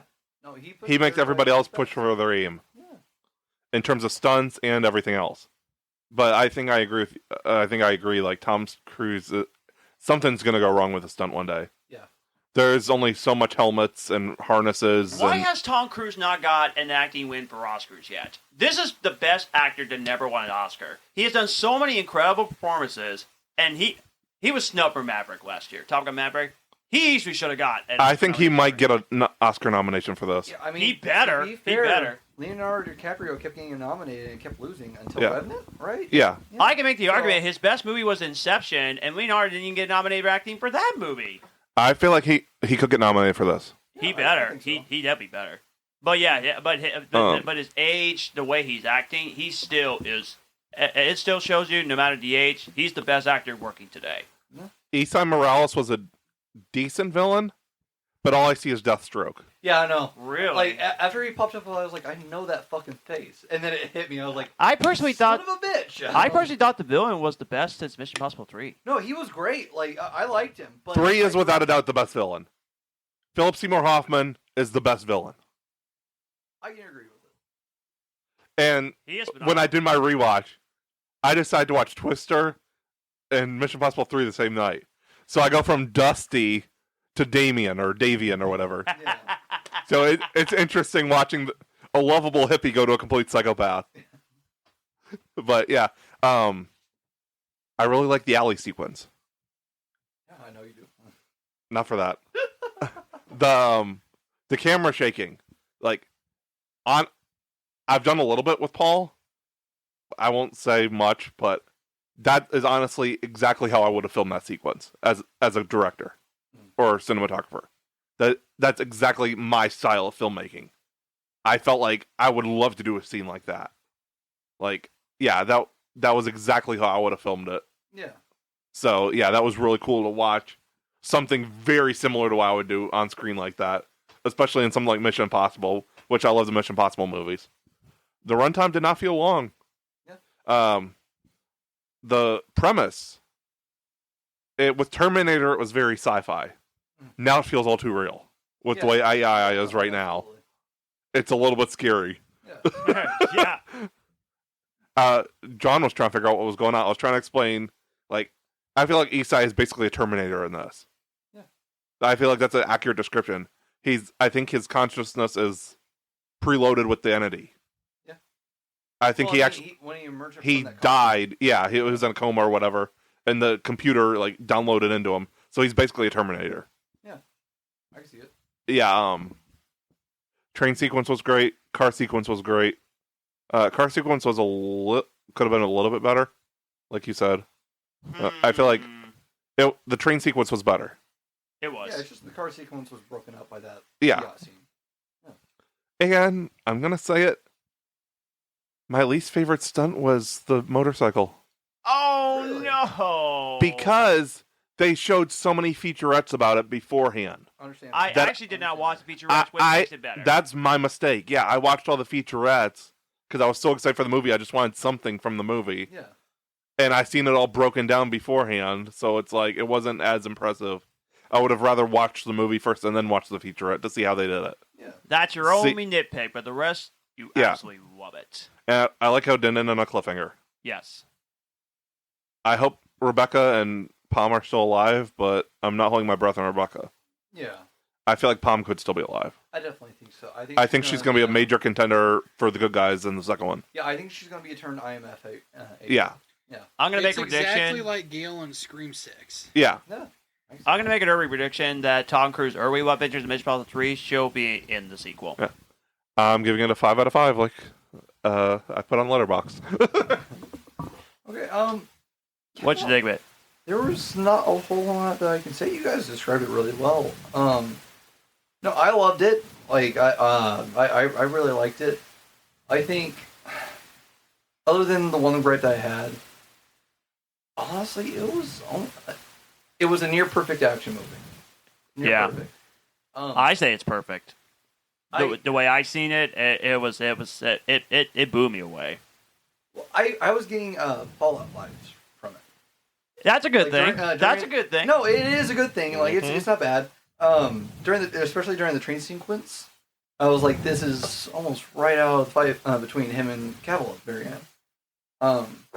No, it was. I was getting those vibes like the entire time, which is good. Like this was a follow up to Fallout. Like I like that cohesion. I like that. That's how it felt. Still. Good thing it didn't fall out. 132. Ay, ay, ay. Also, I found myself weirded out by Vanessa Kirby in this one, and it didn't hit me until the very end why, and it's because she naturally has blue eyes, but she's wearing brown contacts. I never noticed that. I wasn't noticing it either because like I knew that was Vanessa Kirby, and that's I've always seen her with blue eyes. I never even paid attention to that. But no, it's fucking weird. She had brown eyes in this one. Which she probably had it in Fallout too if I look back at Fallout. But no, I was weirded out the entire movie. I was like, she's got like snake eyes. I was like, man, why the fuck is this messing with me so bad? And then the train sequence when Grace was Alana. I was like, that's fucking it. I was like, those aren't her eyes. I was like, what the hell is this? I think that was an interesting choice. I want to know why they made that choice. Like, that was weird. I don't know. You had a keen eye for that. I didn't see that one coming. Oh my god. 6. Oh man! Wow. Okay. Again, more than 2 times Paul's score combined with John's. Fucking insane. Much more, and you're gonna have double of both of theirs. You guys are so gonna get wet with the squirt guns when he buys it at Walmart. Like I said, I use squirt guns. You should use it next summer when it's hot. I'm just saying. I'm gonna do this shit in the middle of winter. Oh, Especially if we're doing it outside. Yeah. It's gonna get I'm cold. gonna do it so bad. You're gonna get squirted on so many times, John, outside. I'm gonna be freezing cold, but that's our conversation for another time. Don't worry, I'll warm you up. No, Ving Rhames was great. When he took his leave, I was like, okay, we're not going to see him again for the rest of the movie. I'm expecting him to die this next one. No, I think he's gonna die. I think he's gonna get No. That would break my heart if they do that. No. It's going to be the finale. Like Robert Downey Jr. in Iron Man. Or in Avengers. Yeah. Yeah. It's going to be a big emotional thing like Iron Man. If they kill him, I'm going to have to accept that. I don't think Benji's going to die. No. I could see Ethan Hunt going the way of John Wick, but if he wants to continue being Ethan, if he wants to like remain, I don't see him doing a repeat of 3, where like he got out, because I think that if he doesn't die this next movie, he's gonna get out. Yeah. I could see him going into more of a training role. I could see that. Well, that's where he was in 3. Yeah. Like I see him actually sticking with it though. Well, like again, like they could have pulled him out at some point. Like that's my worry. I feel like he's going to be training Haley Atwell to take the lead. That's what I'm thinking. I'm not gonna talk a whole lot about Grace. I've got my feelings about Haley Atwell, so I'm not gonna really. No, we already discussed your Grace controversy. We already discussed that. No, you didn't. No, dude, I have a massive crush on Haley Atwell. Oh, I was talking about Grace. Than, like all the tallest buildings on Earth. I was talking about Grace, the movie reviewer. When Grace Randolph? No. Okay, No. I got my Graces confused. No. Haley Atwell. What is that? Those bisexual self-destructive seconds. Shit! What is beeping? That was the dehumidifier. It's at full. Okay. That reminds me. Some grandma's phone went off in the middle of fucking Mission Impossible. Oh no! The scene following Isla dying, where Elsa? oh Elsa, yeah. Yeah. Sorry, I kept thinking Isla Fisher. Yeah, that's what I figured you were thinking. Yeah. No. So that that was part of the movie going experience. That wasn't a fault to the movie. But when her phone went off, it went to completion before they turned it off. I was like, are you fucking kidding me? You were in here before I was, and you saw the fucking advert saying turn off your fucking phone. Are you fucking kidding me? They're still They idiots couldn't that- find the off button! They still forget to silence their phones. Well, like, I heard her. She was like, I did silence my phone. It's like, you should have fucking turned it off. We live in the day and age where it was an iPhone. I fucking know because of the default ringtone. We live in the day and age where you can have people ring through. Are you telling me that you didn't put your daughter, your son, or your grandkids on that fucking mode? I know you fucking did. I'm saying grandma because she was older. Like the dude next to her was at least 55. That's why I'm saying this shit. I'm not profiling. Well, thanks for sharing. And then there was the car that didn't park in the handicap spot. Yeah, dude, that pissed me off too. My God. The guy came out shortly after I took that picture. I was like, I wasn't surprised. I wasn't surprised. It was absolutely a dude who should be parking in a handicap spot. But he was next to a handicap spot! I didn't see a handicap placard or a plate or anything. It's like, if you don't have that shit, you shouldn't be doing anything like that. And you shouldn't be parking in the van loading zone anyway. Yeah. Like, dude. That's for van loading. Exactly! Yeah. I fucking hate people. If you're doing that shit, you shouldn't have your license. If you do that shit, you should have somebody slash your fucking tires.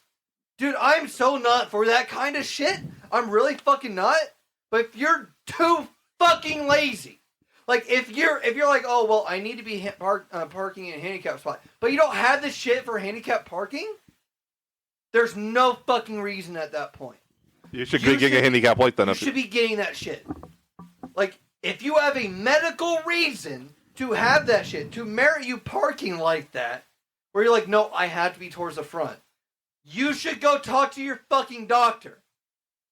Go fucking do it. I mean, when he Drop sent your me the fucking picture, ego and go do it. when he sent me the picture, I was thinking, wow, you gotta be kidding me. What It was the the heck? tiniest area that you could park. Literally, It has nothing to do with the movie, by the way. There was a larger area. Yeah. Like, but no. This grandma's phone went off in the middle, and it was when they were trying to console Grace. Yeah. And I was like, "Are you? This could have happened at a worse fucking point in the movie, and it's because you didn't turn off your fucking." Even the husband was like, "You should have turned off your phone." Me and John had an interesting experience too. Some lady fell. Huh? She almost landed face first on the concrete. An old lady. Holy shit! Not in the movie, just during the trailers. Well, yeah, during the trailer, yeah. But anyway, going to a subject we're doing now. What out of 10? What would you give it? Hold on, I just want to say one more thing. Sure. I'm not gonna go on it anymore because Angel might kill you. Well, no, dude, Angel fucking knows. No. We got our one. We got our hall pass for one. She's mine. No, I could go on for fucking ever, but on the off chance that she ends up hearing this episode, which it'll never happen. You never On know. the off chance, Miss Haley Atwell, I truly do appreciate you as a person and an actress. Just let me fucking say that. It's not just the fact that I think you're drop dead fucking gorgeous, but you're great. No. Out of 10, I give it a solid 9. Oh. Honestly, I could go between an 8 and a 9. It was an immediate like on my letterbox for me. I kind of just gave my one main reason for that. No, it's a solid 9 because I'm doing it against my Last Night in Soho Yeah. method. If it weren't for me doing that, I probably would have said 10. But I feel like comparing movies now to Last Night in Soho, Last Night in Soho is such an easy 10 for me. Comparing it to that movie, it has my standard for rating now. Like that, if that is my absolute true 10, not just, oh man, I like this movie the weekend I was watching it. Yeah. If I do that, it is a 9. We'll have to relook at some of these when we do our New Year's episode, Absolutely. Like just to see where they still hold up. When we were when I was modifying my 2023 ranking earlier, Those I are moved around a two couple movies. completely Yeah. different movies. They are, but that set my standard for movies. Last Night in Soho is my standard for a perfect 10. Before, Like, it just is. Creed 3 is still a perfect 10. I just want to say. Like, it's still fucking great. before we jump into our ratings real quick, we'll have to do our ratings real quick too. Or rankings, sorry. What do we want to do for Aquaman 2 and Rebel Moon? They both come out Christmas week. So Not that watch Aquaman 2. Well, do we want to do like video reviews and just post them on YouTube, or save it for the next week? Because we would have to do the episode Christmas Eve. That would be, and I don't want to do an episode on Christmas Eve. That would be that Sunday, because Aquaman comes out Friday or Wednesday. Rebel Moon comes out Friday. So do we just want to save it for the next week, or put like individual video reviews up on YouTube? We should probably save it for the next week. Okay, we'll just save it for the big New Year's episode. I'd say so. Okay, Interesting. And the year off on those movies. I don't see an issue with it. I think we should take off just December in general. People have plans for Christmas, and That's true. People are going to be with family, and But- they're going to be too busy. But yeah, but anyway, no matter what, I'm going to assume it'll make your top 10 movies of the year for Dead Reckoning. there's a lot of good stuff still coming out. Yeah. Haunted Mansion is going to be my top 10. I'd be surprised if it's not my top 3. I know it Saying that- probably won't be on your list, but Dune Part 2 is coming out. Rebel Moon. No, dude, it might end up being on my list because I'm actually really As of excited right for now, Part 2. Dead Reckoning Part 1 is in my top 2 of my favorite films of 2023. And it's not even close. It's not even close. Well, I'll just drop a couple that I'm still really looking forward to this year. Last Voyage of the Demeter. That's the Dracula one. Yeah. Dune I Part have 2. the full trailer. The Creator. The Creator. Rebel Moon. Blue Beetle. Mm. I'm kind of interested to see how good Ninja Turtles is. It has the Spider-Verse animation. So if it's anything like Spider-Verse, it'll be really good. We shall see. But those are just a couple that are coming out this year still that I'm really looking forward to. But might as well get to my rankings real quick. And this is definitely going to be a quick one. It's probably going to be my quickest ranking. Because let me just say this real quickly. 7 and 6 is Mission Impossible 2 and Mission Impossible respectively. 5 through 1 is Mission Impossible 3 all the way up to Dead Reckoning Part 1. The Dead Reckoning is your number one? Yes. Okay. So Mission Impossible 3 at 5, Ghost Protocol 4, Road Nation 3, Fallout 2, and Dead Reckoning Part 1 at number 1. Which, for one person that said was disappointing, and your friend, Matthew, for your friend to say it's the worst one since the second one, that is ridiculous. That's terrible. Yeah, someone on my friends list, I won't name names, said it's the worst one since the second one. Jesus. That's insane to me. It is insane. That- It that's- is insane, absolutely. And I watched the movie, and I said, and I made a prediction on the group chat. You guys read the group chat when I said my prediction is this movie's going to be phenomenal, and I was freaking right. Matthew, I think that your friend hasn't watched 3 through 6. I would say so. Yeah. But there you go. That's ranking. Paul, what do you got for your rankings? You only seen one though. I know. I'm not going to let you bully me into it like you bullied John into it. John did good with it, though, I thought. But still, you bullied him into it. You're not bullying me into it. Guys, back me up. I want to hear his rankings. Nothing? I mean, there's one movie. So, like... No, John did the Transformers even though he hadn't seen them all. Oh. Yeah, I did. I Yeah, did. because you bullied him into it. You're not bullying me into it. I didn't bully him into I it. say we should let Paul watch all the Mission Impossible movies, and then he'll do his ranking. Boo. Paul agrees. Matthew, it's your turn. I feel like it would just be craziness if Paul did it. Like... I know. I love the anarchy. I don't know. Introduce a little anarchy, and everything becomes chaos. I'm an agent of chaos. I'm not going to bully Paul for it. Crap. Oh. Thank you. Welcome. Okay. Going in reverse. So, starting with the worst. I think we know. 2. Yep. Even though I do enjoy it. 1. There you go. 3. Okay. 4. Yep. 7. Really? 5. Okay. 6. Okay. Henry Cavill. I knew Fallout would be your number one. Henry Cavill. That sums it The up. score is darker. It's more of a. It feels more like the Dark Knight of the series. Okay. It's the series that's more of a darker movie. I'm sorry, like I've never seen The Witcher. I've only seen Henry Cavill as Superman. It still throws me off every time he says the F word because I'm used to him as Superman. The fact that you haven't seen The Witcher is definitely painful, though. I still haven't finished The Witcher. I haven't seen season 3, and I haven't seen like any season 2. I've seen the first season, and I saw half of season 2. I need to catch up, but I like season 1 a lot. Well, I mean, now they have like the spinoff. A very successful TV show based on a video game as well, like The Last of Us, of course. Yeah, and here soon, Henry Cavill is going to be getting replaced by Liam O'Brien.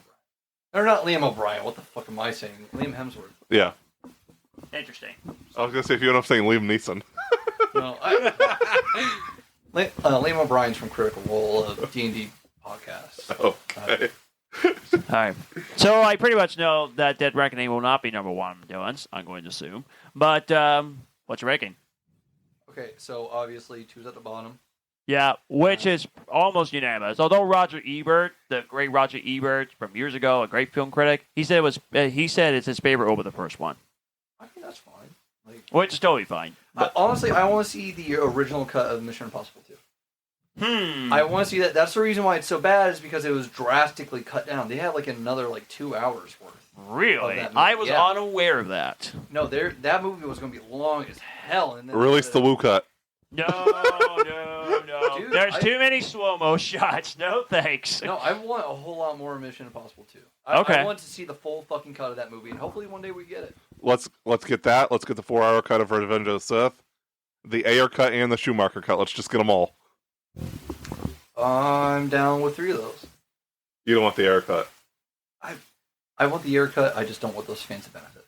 right? Yeah. So let me try and make my prediction for 6. Is it the first Mission Impossible? Yeah. There you go. I was right. What do you think number 5 is going to be? Ooh. That's a toughie. I'm going to guess Dead Reckoning Part 1. No. What's at number 5 then? Mission Impossible 3. Yeah. Oh, okay. I was right. I was 3 for 3. Okay. Yeah, no. Matthew and I had the same first 3. Okay. Okay. Is Dead We all have Reckoning the same first 3. is Dead Reckoning at number 4? Ghost Protocol. Is it? Oh. It's Rogue Nation. I thought so. Okay. Yeah, and then it's Ghost Protocol. Ghost Protocol was the first Mission Impossible movie that I saw. Okay, so that kind of bumps it up a little bit. Yeah, it bumps it up. Okay. Rogue Nation was the one with the chase across the desert highway, right? Or was that Ghost Protocol? That was Ghost Protocol. Okay. Yeah, no, I'm just. That was the one where he drove the car off the top of the parking garage and he said, "Mission accomplished." Oh yeah, okay, yeah. Corniest line in the entire series. For real. Number 2 is Fallout. Oh, so Number 1 is Dead Reckoning. Oh, so it is your favorite of the series. Yeah. Hey, my man. Yeah. All right. Like I said, it was giving me Fallout vibes. Fallout was my number 1 in the franchise. Yeah. That's interesting, though. Dead Since you Reckoning is didn't give it a 10, though, you gave it a 9 out of 10. Am I going to assume that the sequels were all 9 out of 10s too? I haven't ranked the other ones, or I haven't given ratings to the other ones. Okay. Honestly, I feel like Fallout probably would have been a 9, Ghost Protocol an 8, Rogue Nation 8.5, probably. Mission Impossible 3, I could afford to give it a 9. Like, I mean, it was really good. Yeah. Mission Impossible, the first one, 7, and then the current cut that we have of Mission Impossible 2, I give 5. 4 or 5. Yeah. It's just like there was a lot more left to be desired, but that was probably all in the stuff that got cut. Although it's I very think I cool. gave it a 3.5 out of 5, so about the same. I gave it a 4.5 out of 5 for number 2. Even though it's the least best of the... High praise. Hey, I enjoyed it for what it was. Too much slow-mo, but I liked it. It was just very, like you said, Matthew, episodes ago. But I love it, Very though. 2000s. I love Yeah. it, though, that Dead Reckoning is what we think is the best one. So that's very cool. I really do think that. When you have Limp Bizkit do your theme song, it's early 2000s. Yeah. Yeah. Holy shit. The biscuit. Yeah. And with that, that's going to do it for episode 21. Thank you so much for listening. Don't forget to check us out on Instagram, on Facebook, and Twitter so we can do our avatar giveaway, hopefully. And don't forget that the votings for the action movie categories will be starting. The episode drops on Tuesday. We got tons of other stuff coming to you very, very soon. Next week is the Nolan. Yes, next week is the Nolan and Oppenheimer, another one of my most anticipated movies. So We will rank the Nolan movies, much to Dylan's dislike. I'm going to make a prediction. Your list is going to be. For you guys to see the rankings that I get. Yeah, I think got we a know my top feeling. two I already. got a feeling your list is going to be horrible. I don't think it'll be horrible. I think it'll be controversial. My list will be shortened to the point. Yeah. We shall see how it goes. That's all we got for this week. I wonder if Paul will be able to be part of that episode too. If it's Saturday, definitely. That would be good. That would be really good. And I'm gonna say real quickly, if we do get a special guest with a big Nolan fan, we're going to have to admit his list is gonna be right since he's a Nolan fan. So I think my list will be pretty high, accurate. well, we shall see. But join us next week for our big episode. The Mission Impossible one was a big episode. Another big episode for next week. So It's going to be what, episode 22? yeah, episode 22. Episode 22, Barbie v. Oppenheimer. Dawn of the Bomb. don't. But I will do it. I will list. it. I will list that as an episode title. Do it. I'm fine with that. Yeah, and so What yeah. about my rants I was gonna do? Oh, Oh, go for it. Yes. Jesus Christ. Oh, I'm sorry. It's okay. No, I was gonna talk a little bit about the writer strike and the SAG strike. Yeah. Because I know a lot of people in both unions. And I see, not just how the strike is affecting, but how the treatment prior to the strike was affecting. And I just want to go on record and say that I fully support both unions in this strike. Fully. Because a lot of people have this fantasy idea that actors and writers make tons of money just because a select few do. it's like the 1% of actors that make good money. Yeah. Most of the money that is made in movies goes to executives who have nothing to do with the making of the movie. That's a huge problem. Pay the actors and writers more than what they're worth, in my opinion. Agree. Pay them fairly. Give them a livable wage. Because the reality of it is, the average actor and average writer barely makes enough to survive. Yeah. That's the reality of it. Your favorite actor is likely one of those that is struggling. Did you hear the She-Hulk information? Oh, the writer that brought back Daredevil? I have one more very important thing to say. Okay, and then I'll bring this up real quick before we... One more important thing Yeah. to say. I saw about the negotiation between SAG and the studios, and how they want to implement AI, essentially hire background actors for one day of work. They get paid one time, one day, and they want to use AI to digitally recreate them in an infinite amount of projects without further consent and without further pay. That is horrendously wrong. It is beyond wrong. It is not okay. Do better, Hollywood. I think the same thing about them using digital recreation to bring back actors from the dead. Yeah. Yeah. I am not a fan of it at all. No. And I know that there are some actors who have already signed off and said, like... That's different if the actor themselves signs off on it. Right. I'm expecting that from Harrison Ford. Yeah. Only for Indiana Jones. Yeah. We're going to get Indiana Jones movies in 100 years. Yeah. Bruce Willis has already done it. Yes, Bruce Willis is one of those that's done it. That's one thing. But to just use AI to... What's the right word? To essentially steal work. Yeah. Because... To scab and replace. Yeah. That's not okay. It's not. It's absolutely not okay. And I really hope that SAG does not cave on that. I really hope so. In very many regards, Hollywood just needs to do better. Yes. Agree. Paul, did you see the thing about how a supposedly anonymous current Ron Perlman, they fucking know exactly who it was. The studio exec that was talking about how they plan on just waiting out the strike and waiting for writers to start losing their homes. Mm-hmm. Yeah. That's atrocious. It is. It's beyond atrocious. Yeah. What I have to say about She-Hulk was the budget for the show was $225 million. The writer Holy cow. the writer who did the Daredevil episode, he did the entire episode himself, it sounds like, made $396. That was residual. Yeah, like that was after. The fact. Residual is like royalties. Okay. Yeah. He got a 369 residual. Okay. Yeah. But still, he should have got way more than that. Yeah, no, absolutely. Streaming is one of the things that they're currently fighting, right? Because they're not giving them enough residuals from streaming. Mm-hmm. Yeah. That should be a thing for music, too. Yeah. Spotify, everything pays musicians dirt crap. Not even dirt crap. A piece of dust.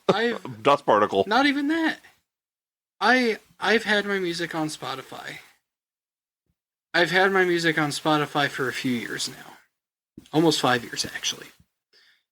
I'm guessing you've made about less than $5. I've made more. Okay. I've made money off of Spotify. Okay. But that's accumulated over 5 years. Yeah. Yeah. Now, if you want to break it down and see if I've made a profit, I've made a huge loss. Yeah. I've made some money back. But at the end of the day, Spotify only pays you like 0.003 cents per stream.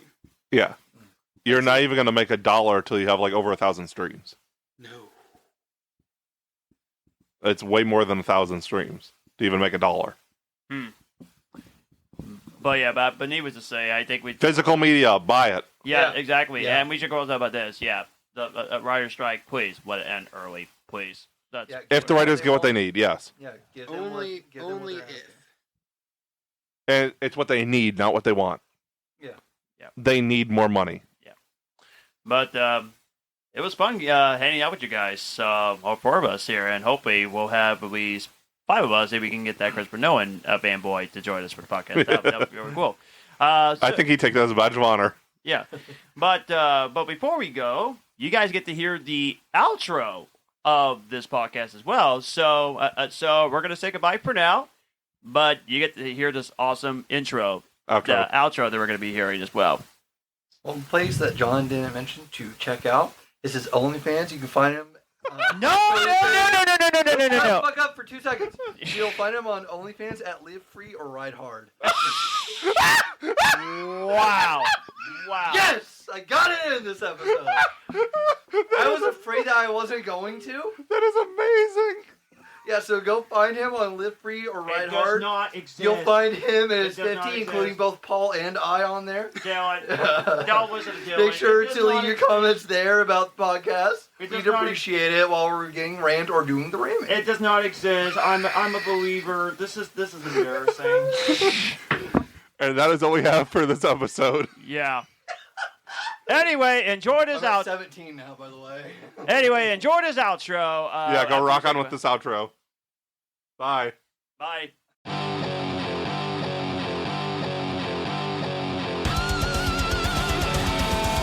have been the Cinema Asylum Podcast. You guys were awesome. Thanks for coming out. Good night.